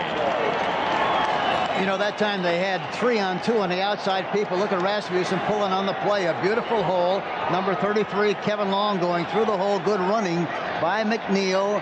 Sees daylight, goes through the cavity, goes through a pile, comes out the other end, and makes another big first down for the New York Jets. He picked up 16 yards on the carry, and the Jets have it 1st and 10 on the Packer 36-yard line. Jones and Walker in the slot right this time. Look at the room on the right side. And Todd is going to go over there to Wesley Walker, and he can't hold on to it. Mark Lee gives him a good bump, and he can't hold on. Mark Lee from a big family, 6 brothers and 5 sisters, so you know how to elbow his way. He got to fight his way to the table. And how. So it is 2nd and 10 from the 36. The Jets leading 21-3, 3:39 left in the 3rd quarter. Walker and Jones going right this time. Kevin Long and Bruce Harper, and Harper grabbed from behind by Cumbie and from the ankles by Douglas, and that's the end of that trip. Kevin Long, number 33, trying to make a block, missed the block on the play, and for that reason, Harper was not able to make as much yardage as he would have. So it is 3rd and 10 from the 36-yard line of Green Bay. 21-3 New York. 3:14. It's been a hard day for Mike Douglas and the rest of the Packer defensive squad, but the offense just hasn't given them anything to work with. 3rd and 10 from the 36 of Green Bay. Got another situation where something in the middle or one of the backs should be open. Both backs release. The pass to the right side is overthrown, intended for Bruce Harper, with Mike Douglas picking him up. Harper's got an option. He has an option to run an inside course or an outside course, depending on how the linebacker plays. That time he elected to go outside. He was really wide open. The ball was thrown way out in front, incomplete. But that's what his responsibility is on that play.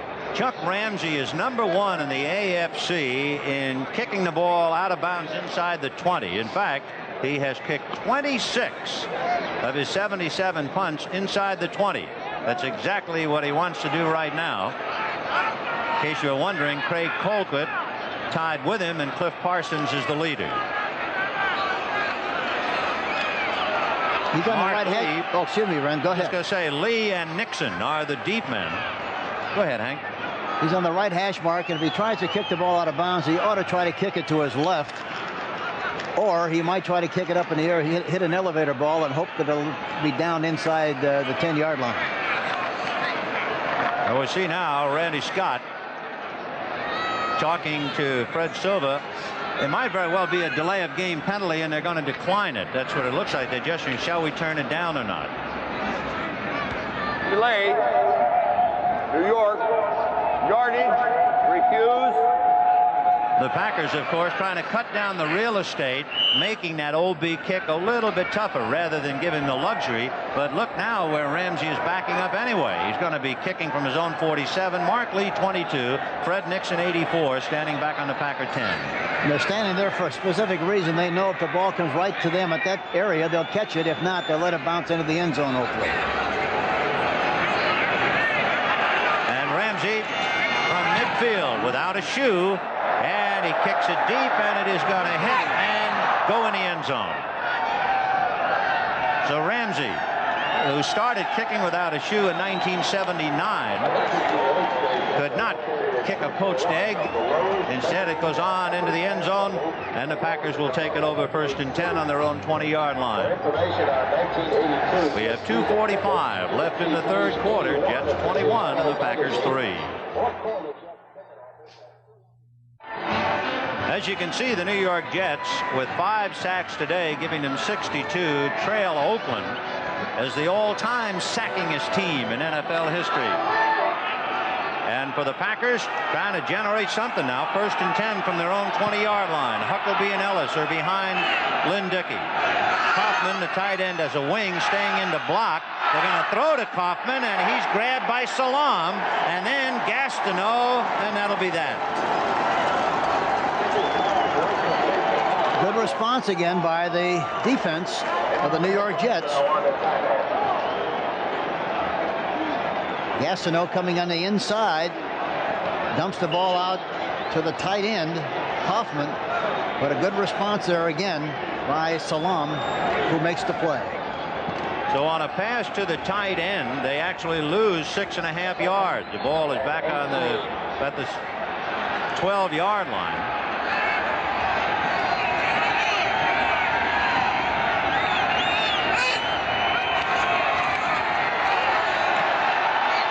Dickey down the middle, and it's too low for Lofton to make the reception. And sliding in just in case was Lance Mel. Dickey now has completed 8 for 16 for 59 yards, 1 interception. He's been sacked 5 times and has been throwing like a man under the gun. They put a lot of pressure on him. He doesn't have enough time really to anchor, to set up, and then step and throw. He's throwing some of the balls falling away. The footing has not been very good for him either. He seemed to be insecure as far as the footwork is concerned, and for that reason, he hasn't thrown well. So on a 3rd and 18 from the 12, Huckleby and Ellis. Dickey over the middle, no good. Paul Kaufman, and it was Greg Buttle again, number 51, right there to defend. And a thoroughly frustrated Bart Starr looks on. And of course, the Jets have been playing with 5 defensive backs. So now Marty Lyons, along with Gastineau and other members of the sack exchange, go over and take a moment's respite. Bruce Harper standing back on the Jets 48, and Ray Stackowitz standing in the end zone. Kurt Alleman will be the fullback to block for him, and Bill Whitaker, number 30, is the wideout on the right side, trying to get downfield. Good snap. Low line drive kick that's going to hit at the 40. Down there is Ron Cassidy and Jim Jensen, and Cassidy will down it at the 42-yard line. And the Jets are in great field position. Everything else is going their way. They're leading 21-3 with 1:38 left in the third quarter. On Donner, on Blitzen, on Gastineau, on Klecko. Santa Claus has come to Shea Stadium. 1st and 10 Jets on the Packer 42. Jones, Lamb Jones in motion to the right. And Santa Claus has gone berserk. Kevin Long hits at the 40 and drives to the 39. A pickup of 3. That'll make it 2nd and 7. Another score in that Chicago-Denver game upcoming. As you can see, Chicago having a big day, leading 28-10 in the third quarter. Most recently, a 43-yard interception return by Al Harris of a Craig Morton pass. That's where the quarterbacks stack up today. 2nd and a long 7 from the 39. And it'll be Kevin Long on the draw, hit by Wingo, and still fought his way to the 35. So Rich Wingo hit him at about the line of scrimmage, but he broke the tackle and moved on. Very frustrating for number 50.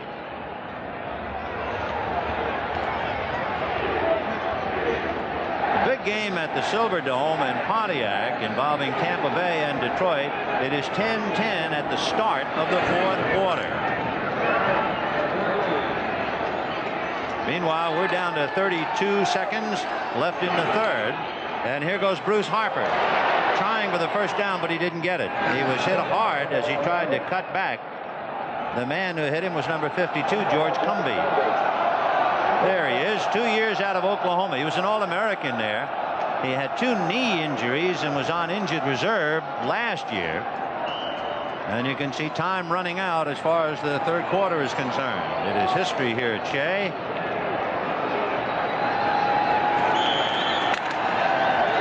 So the end of the third quarter, and the New York Jets 21, the Green Bay Packers 3, and the Giants getting closer.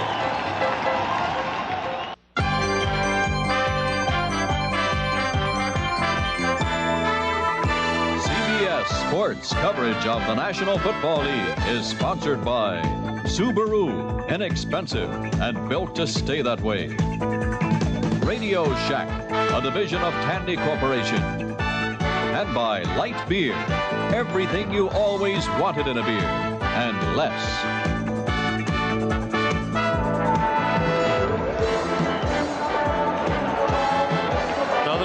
Fourth quarter here at Shea Stadium, and the New York Jets leading handily 21-3, trying to maintain possession on a 4th and 2 from the Packer 34. Durking is in there with Bruce Harper. Play action fake, and look out as they blitz from the right side. Mike Douglas comes in to drop Todd, and that takes the first down away. On a 4th and 2, it is Mike Douglas coming in to hammer Richard Todd and getting the plaudits of the teammates. Yes, I think Richard thought maybe he might be able to fake inside and keep it himself, but there was a blitz on Mike Douglas, 53. He guessed wrong, talking about the Jets. Green Bay guessed right, and they have possession on the 41. Meanwhile, a great deal of interest in what transpires in Pontiac, and Tampa Bay is out in front, 13-10. A 30-yard field goal by Jim Capice. 1st and 10 for the Pack on their own 41. Dickey looking to the right side and throwing no good. Intended for John Jefferson, defended by Jesse Johnson.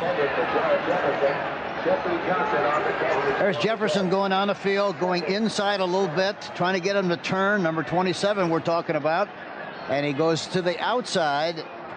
Johnson working on Johnson. He comes back for the ball, and the ball hit him right in the face. But you know, you have to remember too that Wesley Walker is legally blind in his left eye. He has a cataract, and he actually acted as if he lost that ball for the moment. So 2nd and 10 on the Packer 41.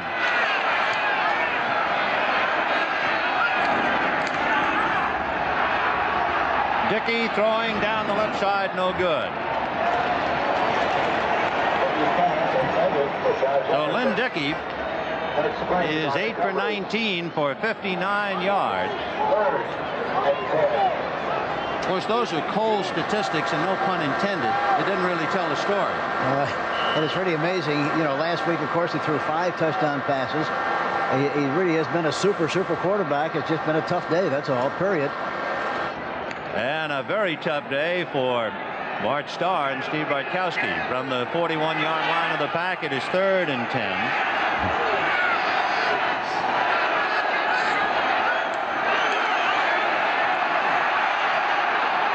Dickey deep down the right to Lofton. No catch. He was out of bounds. Intended for James Lofton. Rolled out of bounds. Down Ray on the coverage. First down.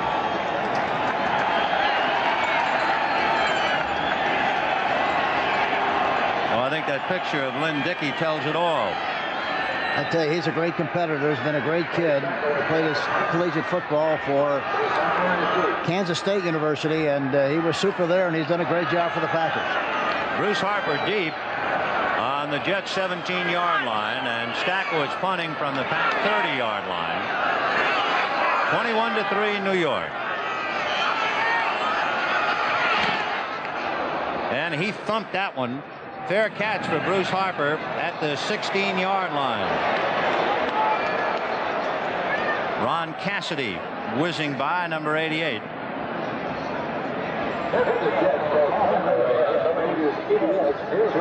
We'll be back with more of the Jets Green Bay game after this word from your local station. This is CBS.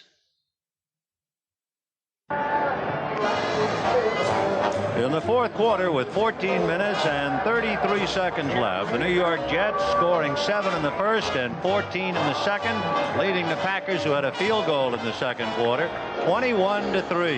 And from all of us, a very Merry Christmas and happiest of New Year's to you. Here comes Freeman McNeil, and Mike Butler is on his back, and Big Mike brings him down. Dropped him at the 15-yard line.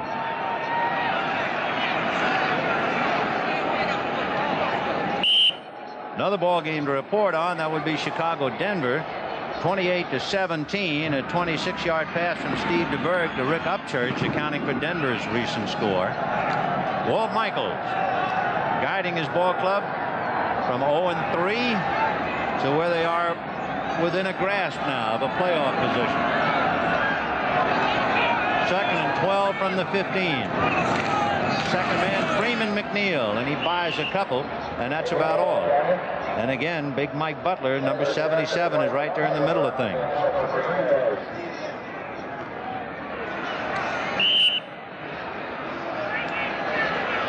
You know, Dan Alexander, the right guard, he's 6'4", 260, played his collegiate football at LSU. Really doing a good job along with the offensive center, Joe Fields.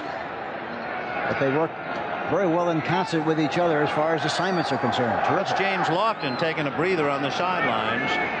3rd and 10 from the 17. Harper and Durking in there behind Richard Todd. Mike Douglas leaping in the air, but the catch is made anyway by Jerome Barkham, crossing the 35-yard line and brought down by Anderson at about the 38. Mike Douglas looked like he was going to break up the play. Watch him on the right side leaping in the air. You know, Richard, yeah, he does. He's blitzing on the play, but Todd stays in the pocket very, very well. Good composure. And they're here again, 2 receivers in the same spot. Lamb Jones, number 80, right over where Barkham is. But in spite of that, he still gets the ball to Barkham. He makes the reception, and they get out of the soup, so to speak, and they have a first down. Todd now 12 for 28 for 168 yards, 1 touchdown, 1 interception, and he has it 1st and 10 on the Jets' 37-yard line. In motion is Lamb Jones to join Walker on the left side. Second man is Freeman McNeil, and he loses the ball at the 40-yard line, and I believe the Pack has recovered.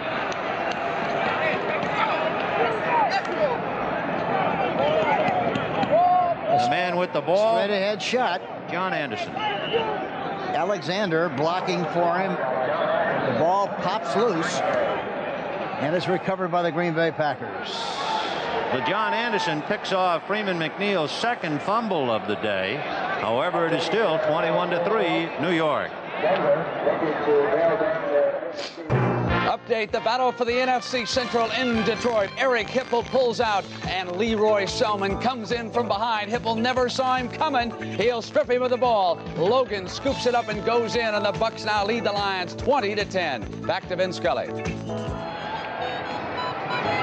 We have 12 minutes and 14 seconds left in the game.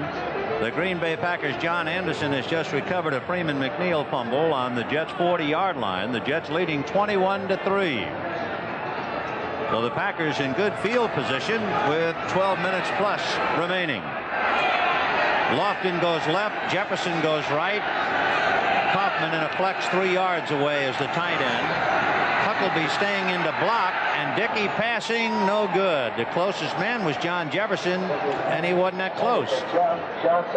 In there with him was Donald Dykes defending.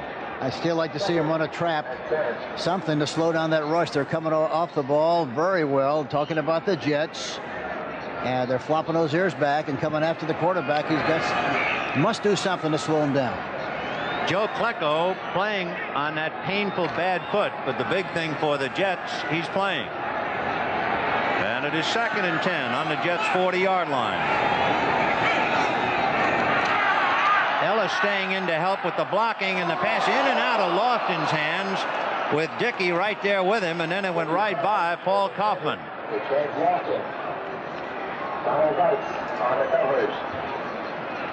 5 sacks for New York today, and for Mark Gastineau, With his sack, he tied Jerry Philbin for the most sacks by a Jets player in one year, 19. The Packers trying to shake themselves. They have it 3rd and 10 from the 40-yard line of New York.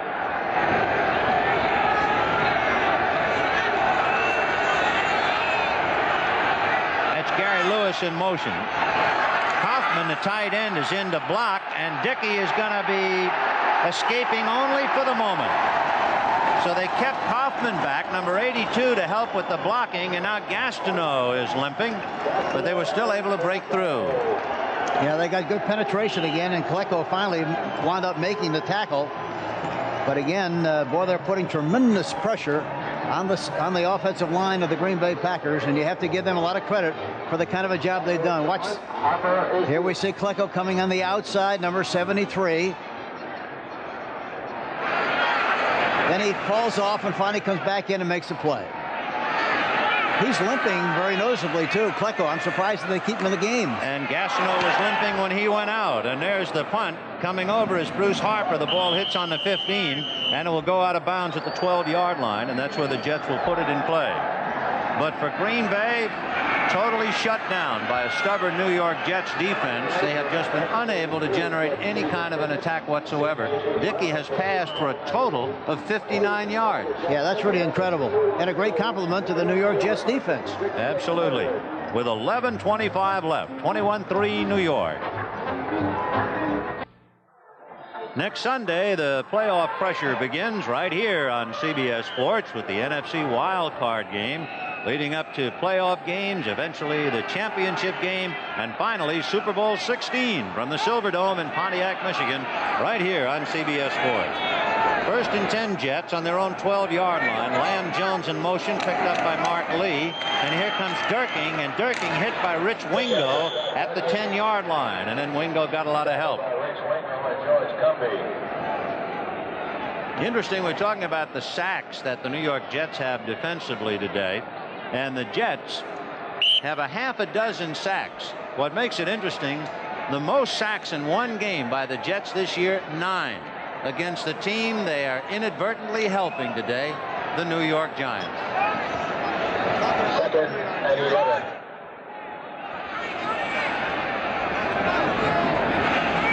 No, it is 2nd and 11 for Richard Todd. Todd down the middle, and the catch is made by Bobby Jones. And the ever-present Mike Douglas brings him down at the 29-yard line. But Bobby Jones, who did not go to a college, in fact, he's a kid who introduced himself to his teammates when each man would stand up and say his college. Bobby got up and said Texaco Tech. There he goes and makes a move to the inside, slides and makes the catch, tries to get up and run with it, takes the ball out to the 29-yard line. Beautiful play by Bobby Jones. So 1st and 10 on the 29.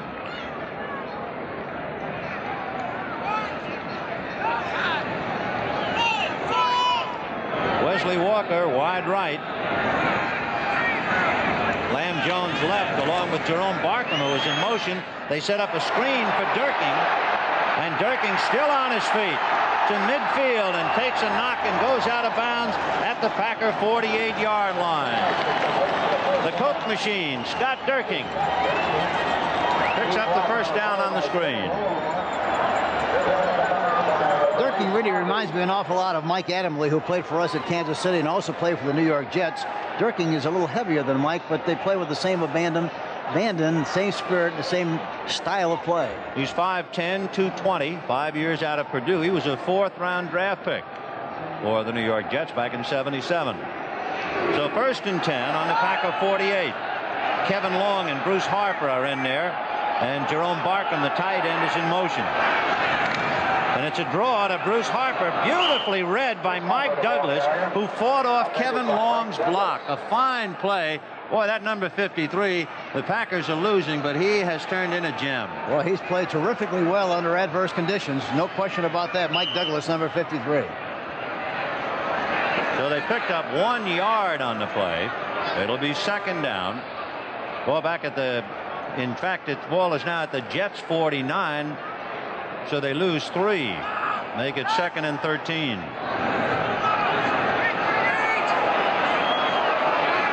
Markham in motion this way. Todd unloading short to Wesley Walker. He was getting some heat too. George Cumbie among others coming. Yeah, Cumbie was blitzing right up the middle. And Richard saw him coming and got rid of the ball just in time. There's 9 minutes and 5 seconds left in the game. The Jets have thoroughly dominated the game. It all started, as far as Green Bay's problems, with a poor snap on the first punt. Stachowicz fielding the bad snap, tried to run with the ball, then tried to punt it on the run. The punt was blocked. The Jets went on to score, and New York has led ever since. You can see the conversions, 10-16 for Richard Todd and company. Todd deep down the right. Lamb Jones broken up. Mark Murphy, number 37, almost picked it off.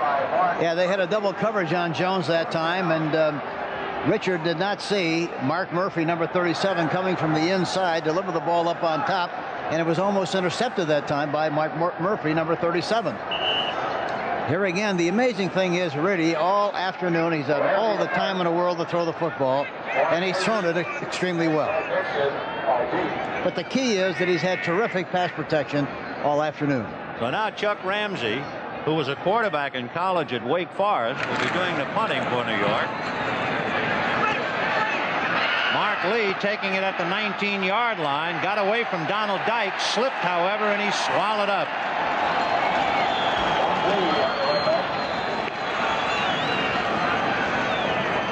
Donald Dykes, number 26, was the man who first hit him, and that caused him to stumble, and it ruined any comeback attempt. It's still 21-3 New York. Yeah.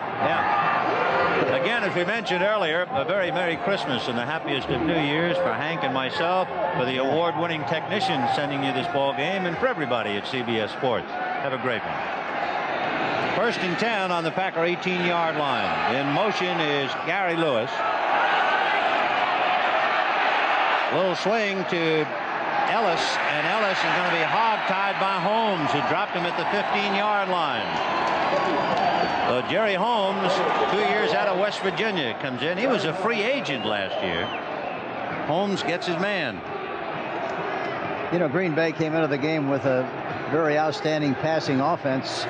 They have not run very well. Coming into the game, 10 offensively, 12 with the run, 6 against the pass, but they've been kind of a one-dimension team. They haven't been able to do any running at all, and it's tough to win if you have to throw, and especially when you have to play catch-up football. In fact, Ellis has rushed 10 times for only 28 yards.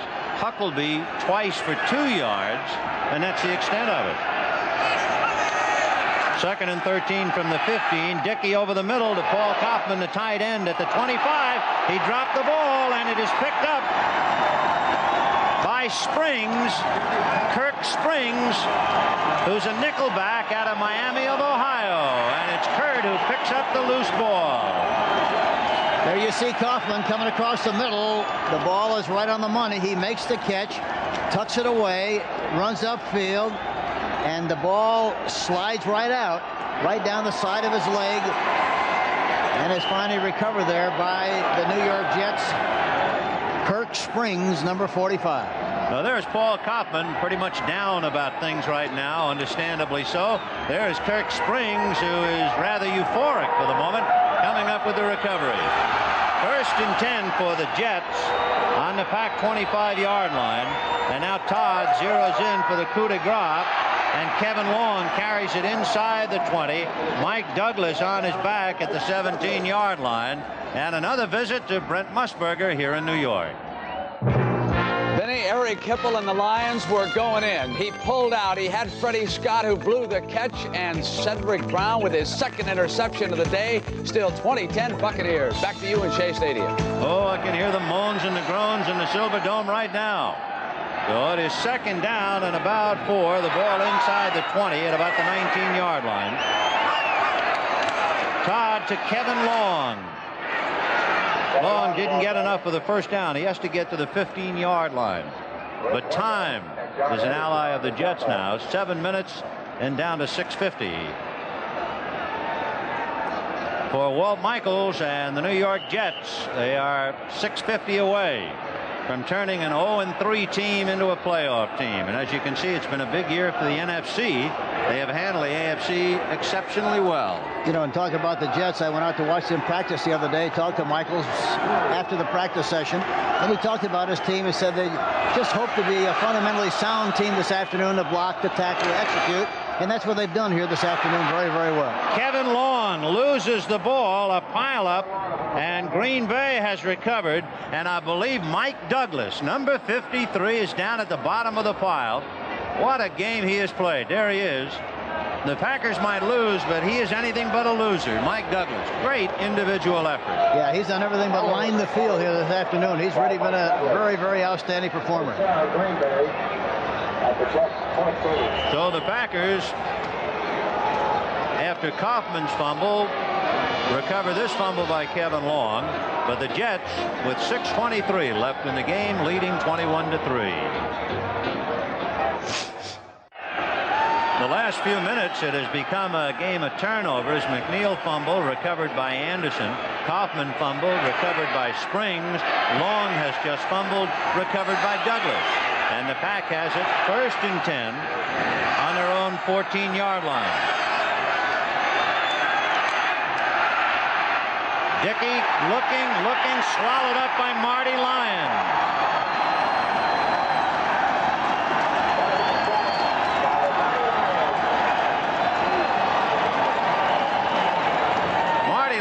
When they tell me in high school, struck out 23 batters in 11 innings.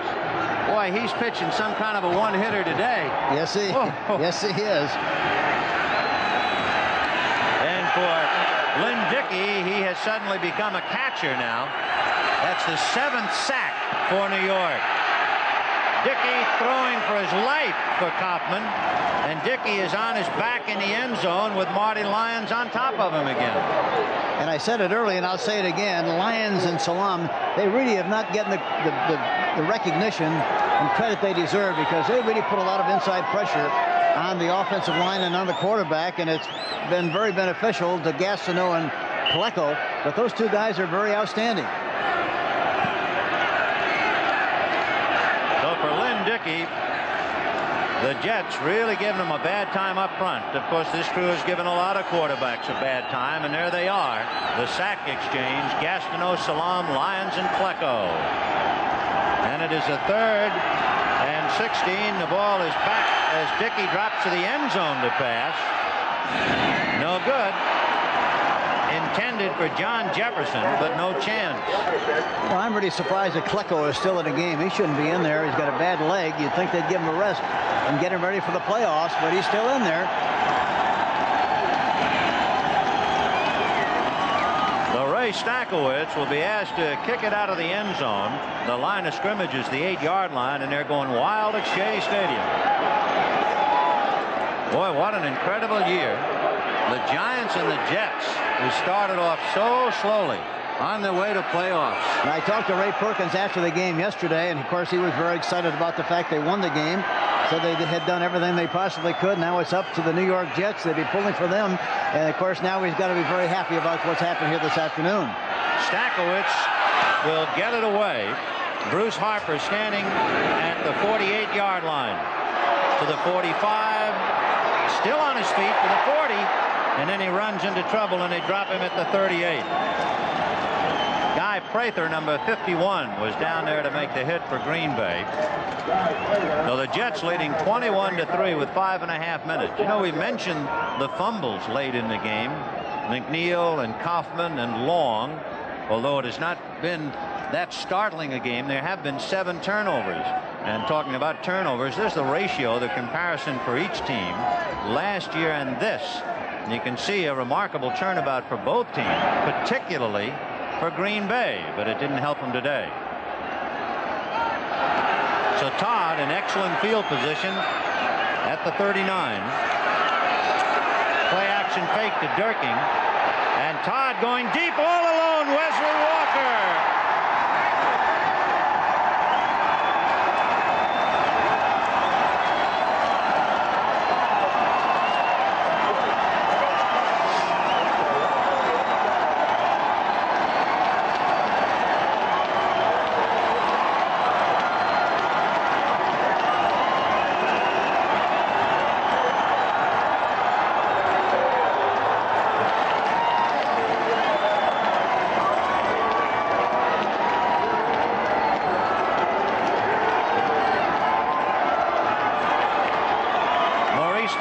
couldn't even get close to him. You know, and Walker caught the bottom half of the football that time. He really did. It was almost halfway through, and he caught the tip of it. A beautiful catch by Walker.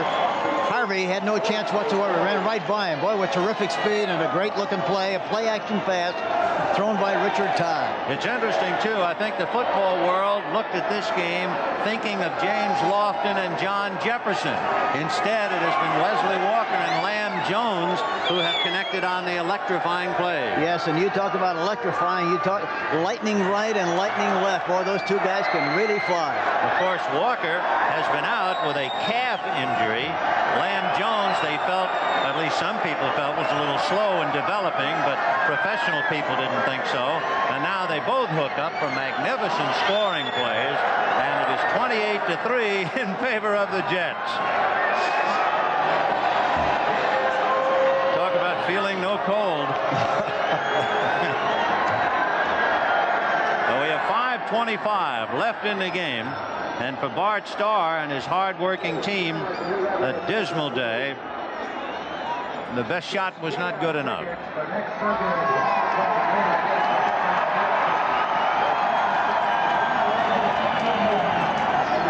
Turdell Middleton and Mike McCoy deep, and you had a close-up of Turdell Middleton.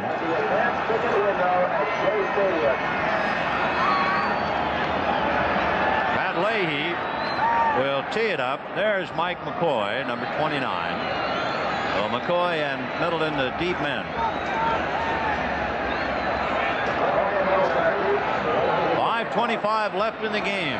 28-3 in favor of the Jets. Coming up is Middleton to take it at the 12, to the 20, to the 25, to the 30. And down he goes at about the 32.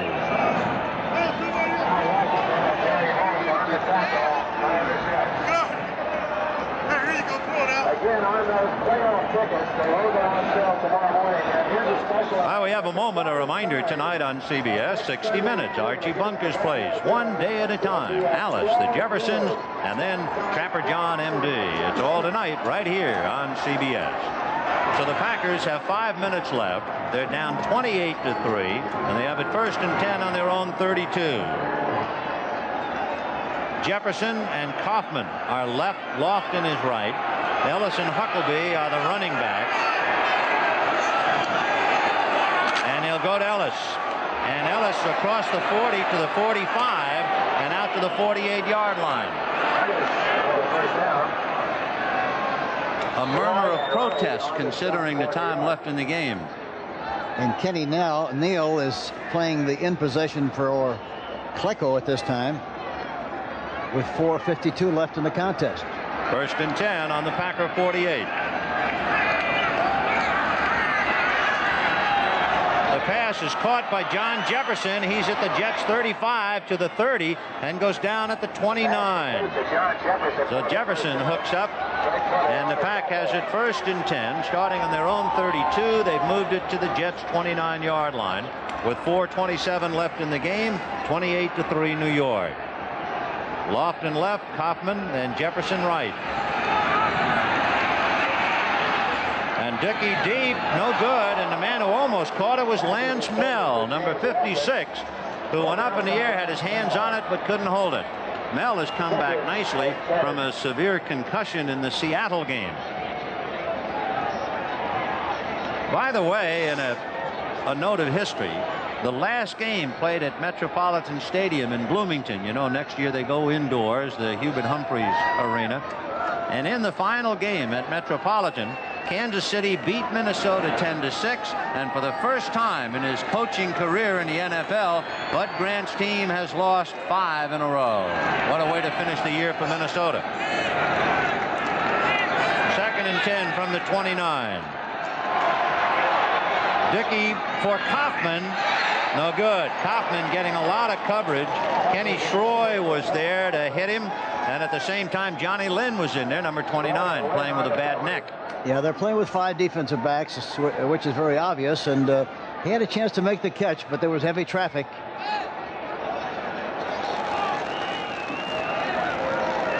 And, of course, for people in the New York area, Jets playoff tickets go on sale tomorrow. December 21st at 8 a.m. at the advanced ticket window right here at Shea Stadium. Boy, that's an announcement I'm sure even the wildest Jet fan wouldn't believe possible earlier this year. 3rd and 10 on the Jets 29. Dickey for Lofton, no good. He tried to make a one-hand catch, and James couldn't hold on to it. And Walt Michaels and his fine coaching staff got a lot of abuse early in the season. They deserve a lot of credit for the way this team has come back and played the rest of the season. Heartiest congratulations to Walt, who of course is known for his great career with the Cleveland Browns, but briefly was with the Green Bay Packers and was traded back to Cleveland for a name that it's synonymous with the Packers, Forrest Gregg. 4 minutes left. And it's 4th and 10 for Dickey and the hard-pressed Packers, 28-3 Jets.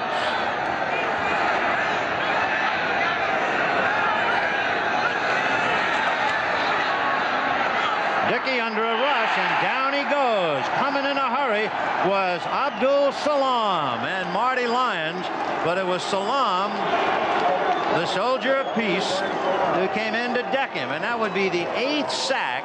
They've had 8 sacks 3 other times this year, twice against New England. They had 8 sacks against Houston, and of course they're high. They had 9, as we mentioned earlier, against the Giants. That gives them 65 sacks, 2 behind Oakland. And you talk about Dickey being under the rush that time. He literally went under the rush.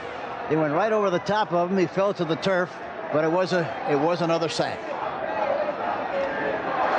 So the exchange quite delighted with itself. 1st and 10 on the Jets 37. Lamb Jones in motion to the left.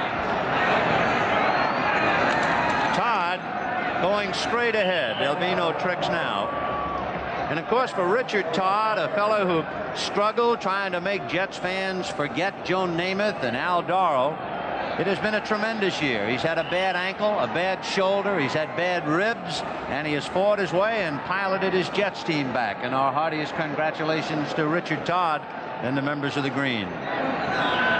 He feels, he felt that he matured an awful lot this year. I think they also felt very strongly about the fact that Joe Walton has made an outstanding contribution from an offensive viewpoint.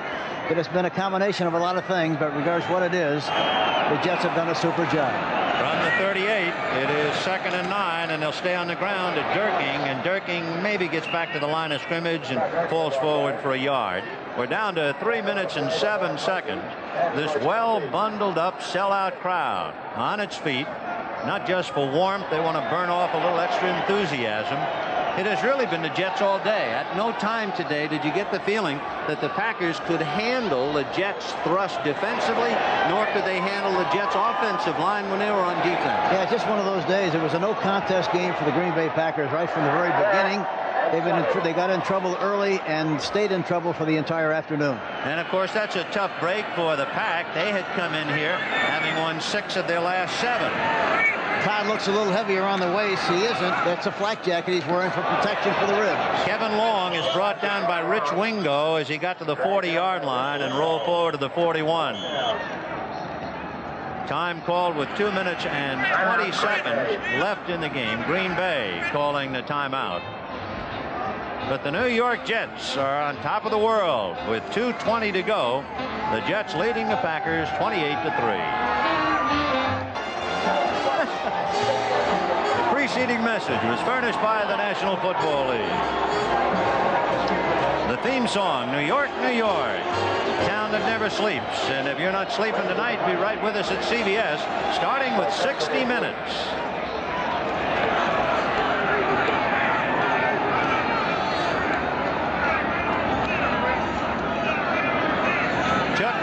Ready to punt now for the Jets. Deep is Fred Nixon standing on the Packer 18-yard line with 2:20 left. A high snap, but Ramsey gets it away. It's a short kick. It'll hit at the 40-yard line. Rolling to the 35 and to the 34, where it is down by New York, and that's where the Pack will put it in play. 1st and 10 from their own 34-yard line.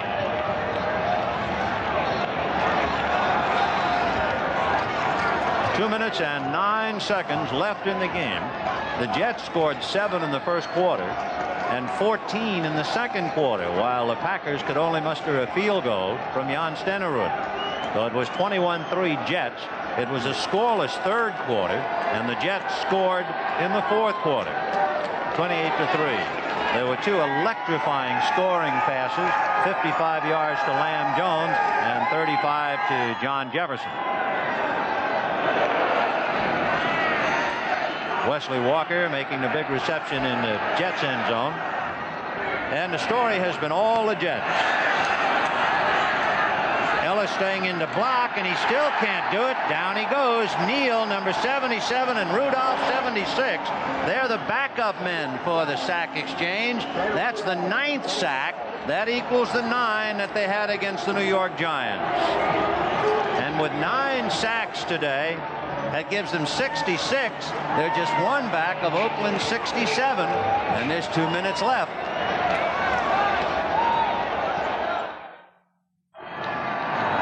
With 2 minutes left in the game, we can now tell you that the NFC wild card game will be right here on CBS next Sunday between the New York Giants versus the Philadelphia Eagles in Veterans Stadium, Philadelphia. The pregame show will be on the air at 3 and kick off at 3:30. The AFC wild card game, the Buffalo Bills versus the New York Jets, right here, and that'll be 12:30 Eastern time from Shea. Second down for the Pack. Dickey throwing to Lofton, and he can't hold it. James Lofton unable to hold on to it. By the way, friends, tonight on 60 Minutes, Mike Wallace interviews Nancy Reagan, and for the first time, the Polish government tells its story of the crisis in that country. That's tonight on CBS. Flecko, Lyons, Salam, Gastineau, and now Neal and Rudolph are in there. 9 sacks for the Jets.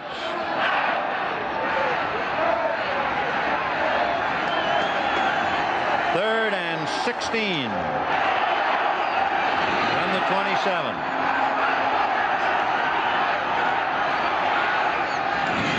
Complete to Lofton, making the reception at the 35-yard line with 1 minute and 46 left and time running out.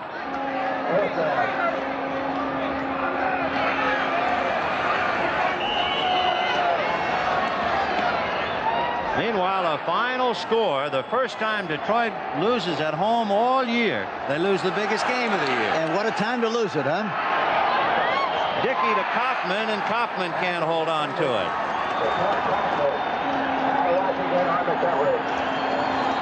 So Tampa Bay wins a divisional championship in the NFC Central as they knock off Detroit.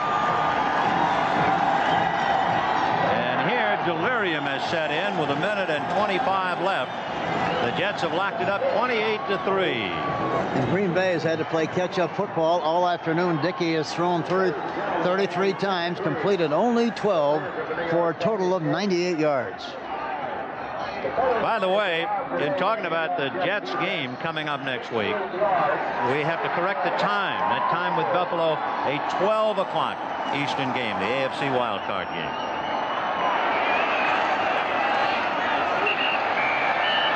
Richard Todd taking no chances, and the clock running down.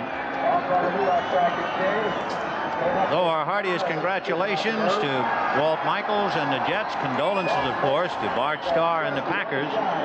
We have a minute left. A delirious one side and a downcast other. The story here at Shea. I know this is a tough finish, but I still think Bart Starr and his coaching staff did a super job under the circumstances of the season. They had some tough luck. They had some bad injuries. They came back and fought hard, won some games, and it's too bad they finished like they did there this afternoon, but they deserve a lot of credit for making their club hang in there like they had. Talking about deserving a lot of credit, the 1981 New York Jets team has just set a Jets defensive mark. Can you imagine holding the Green Bay Packers total offense to 68 yards? Incredible, and you have to give them a lot of credit for the great job that they did. Walt Michaels, his coaching staff, and of course the players. So it is all over, just the formality of the seconds to tick away as Walt Michaels and the New York Jets, a team that started off 0-3, had won 10 of their last 13 with a tie, go on to defeat the Packers 28-3. Terry O'Neill, Charles Milton, our senior producer, Robert Stenner, our producer, Tony Verna, our director, Dr. Bob Woods.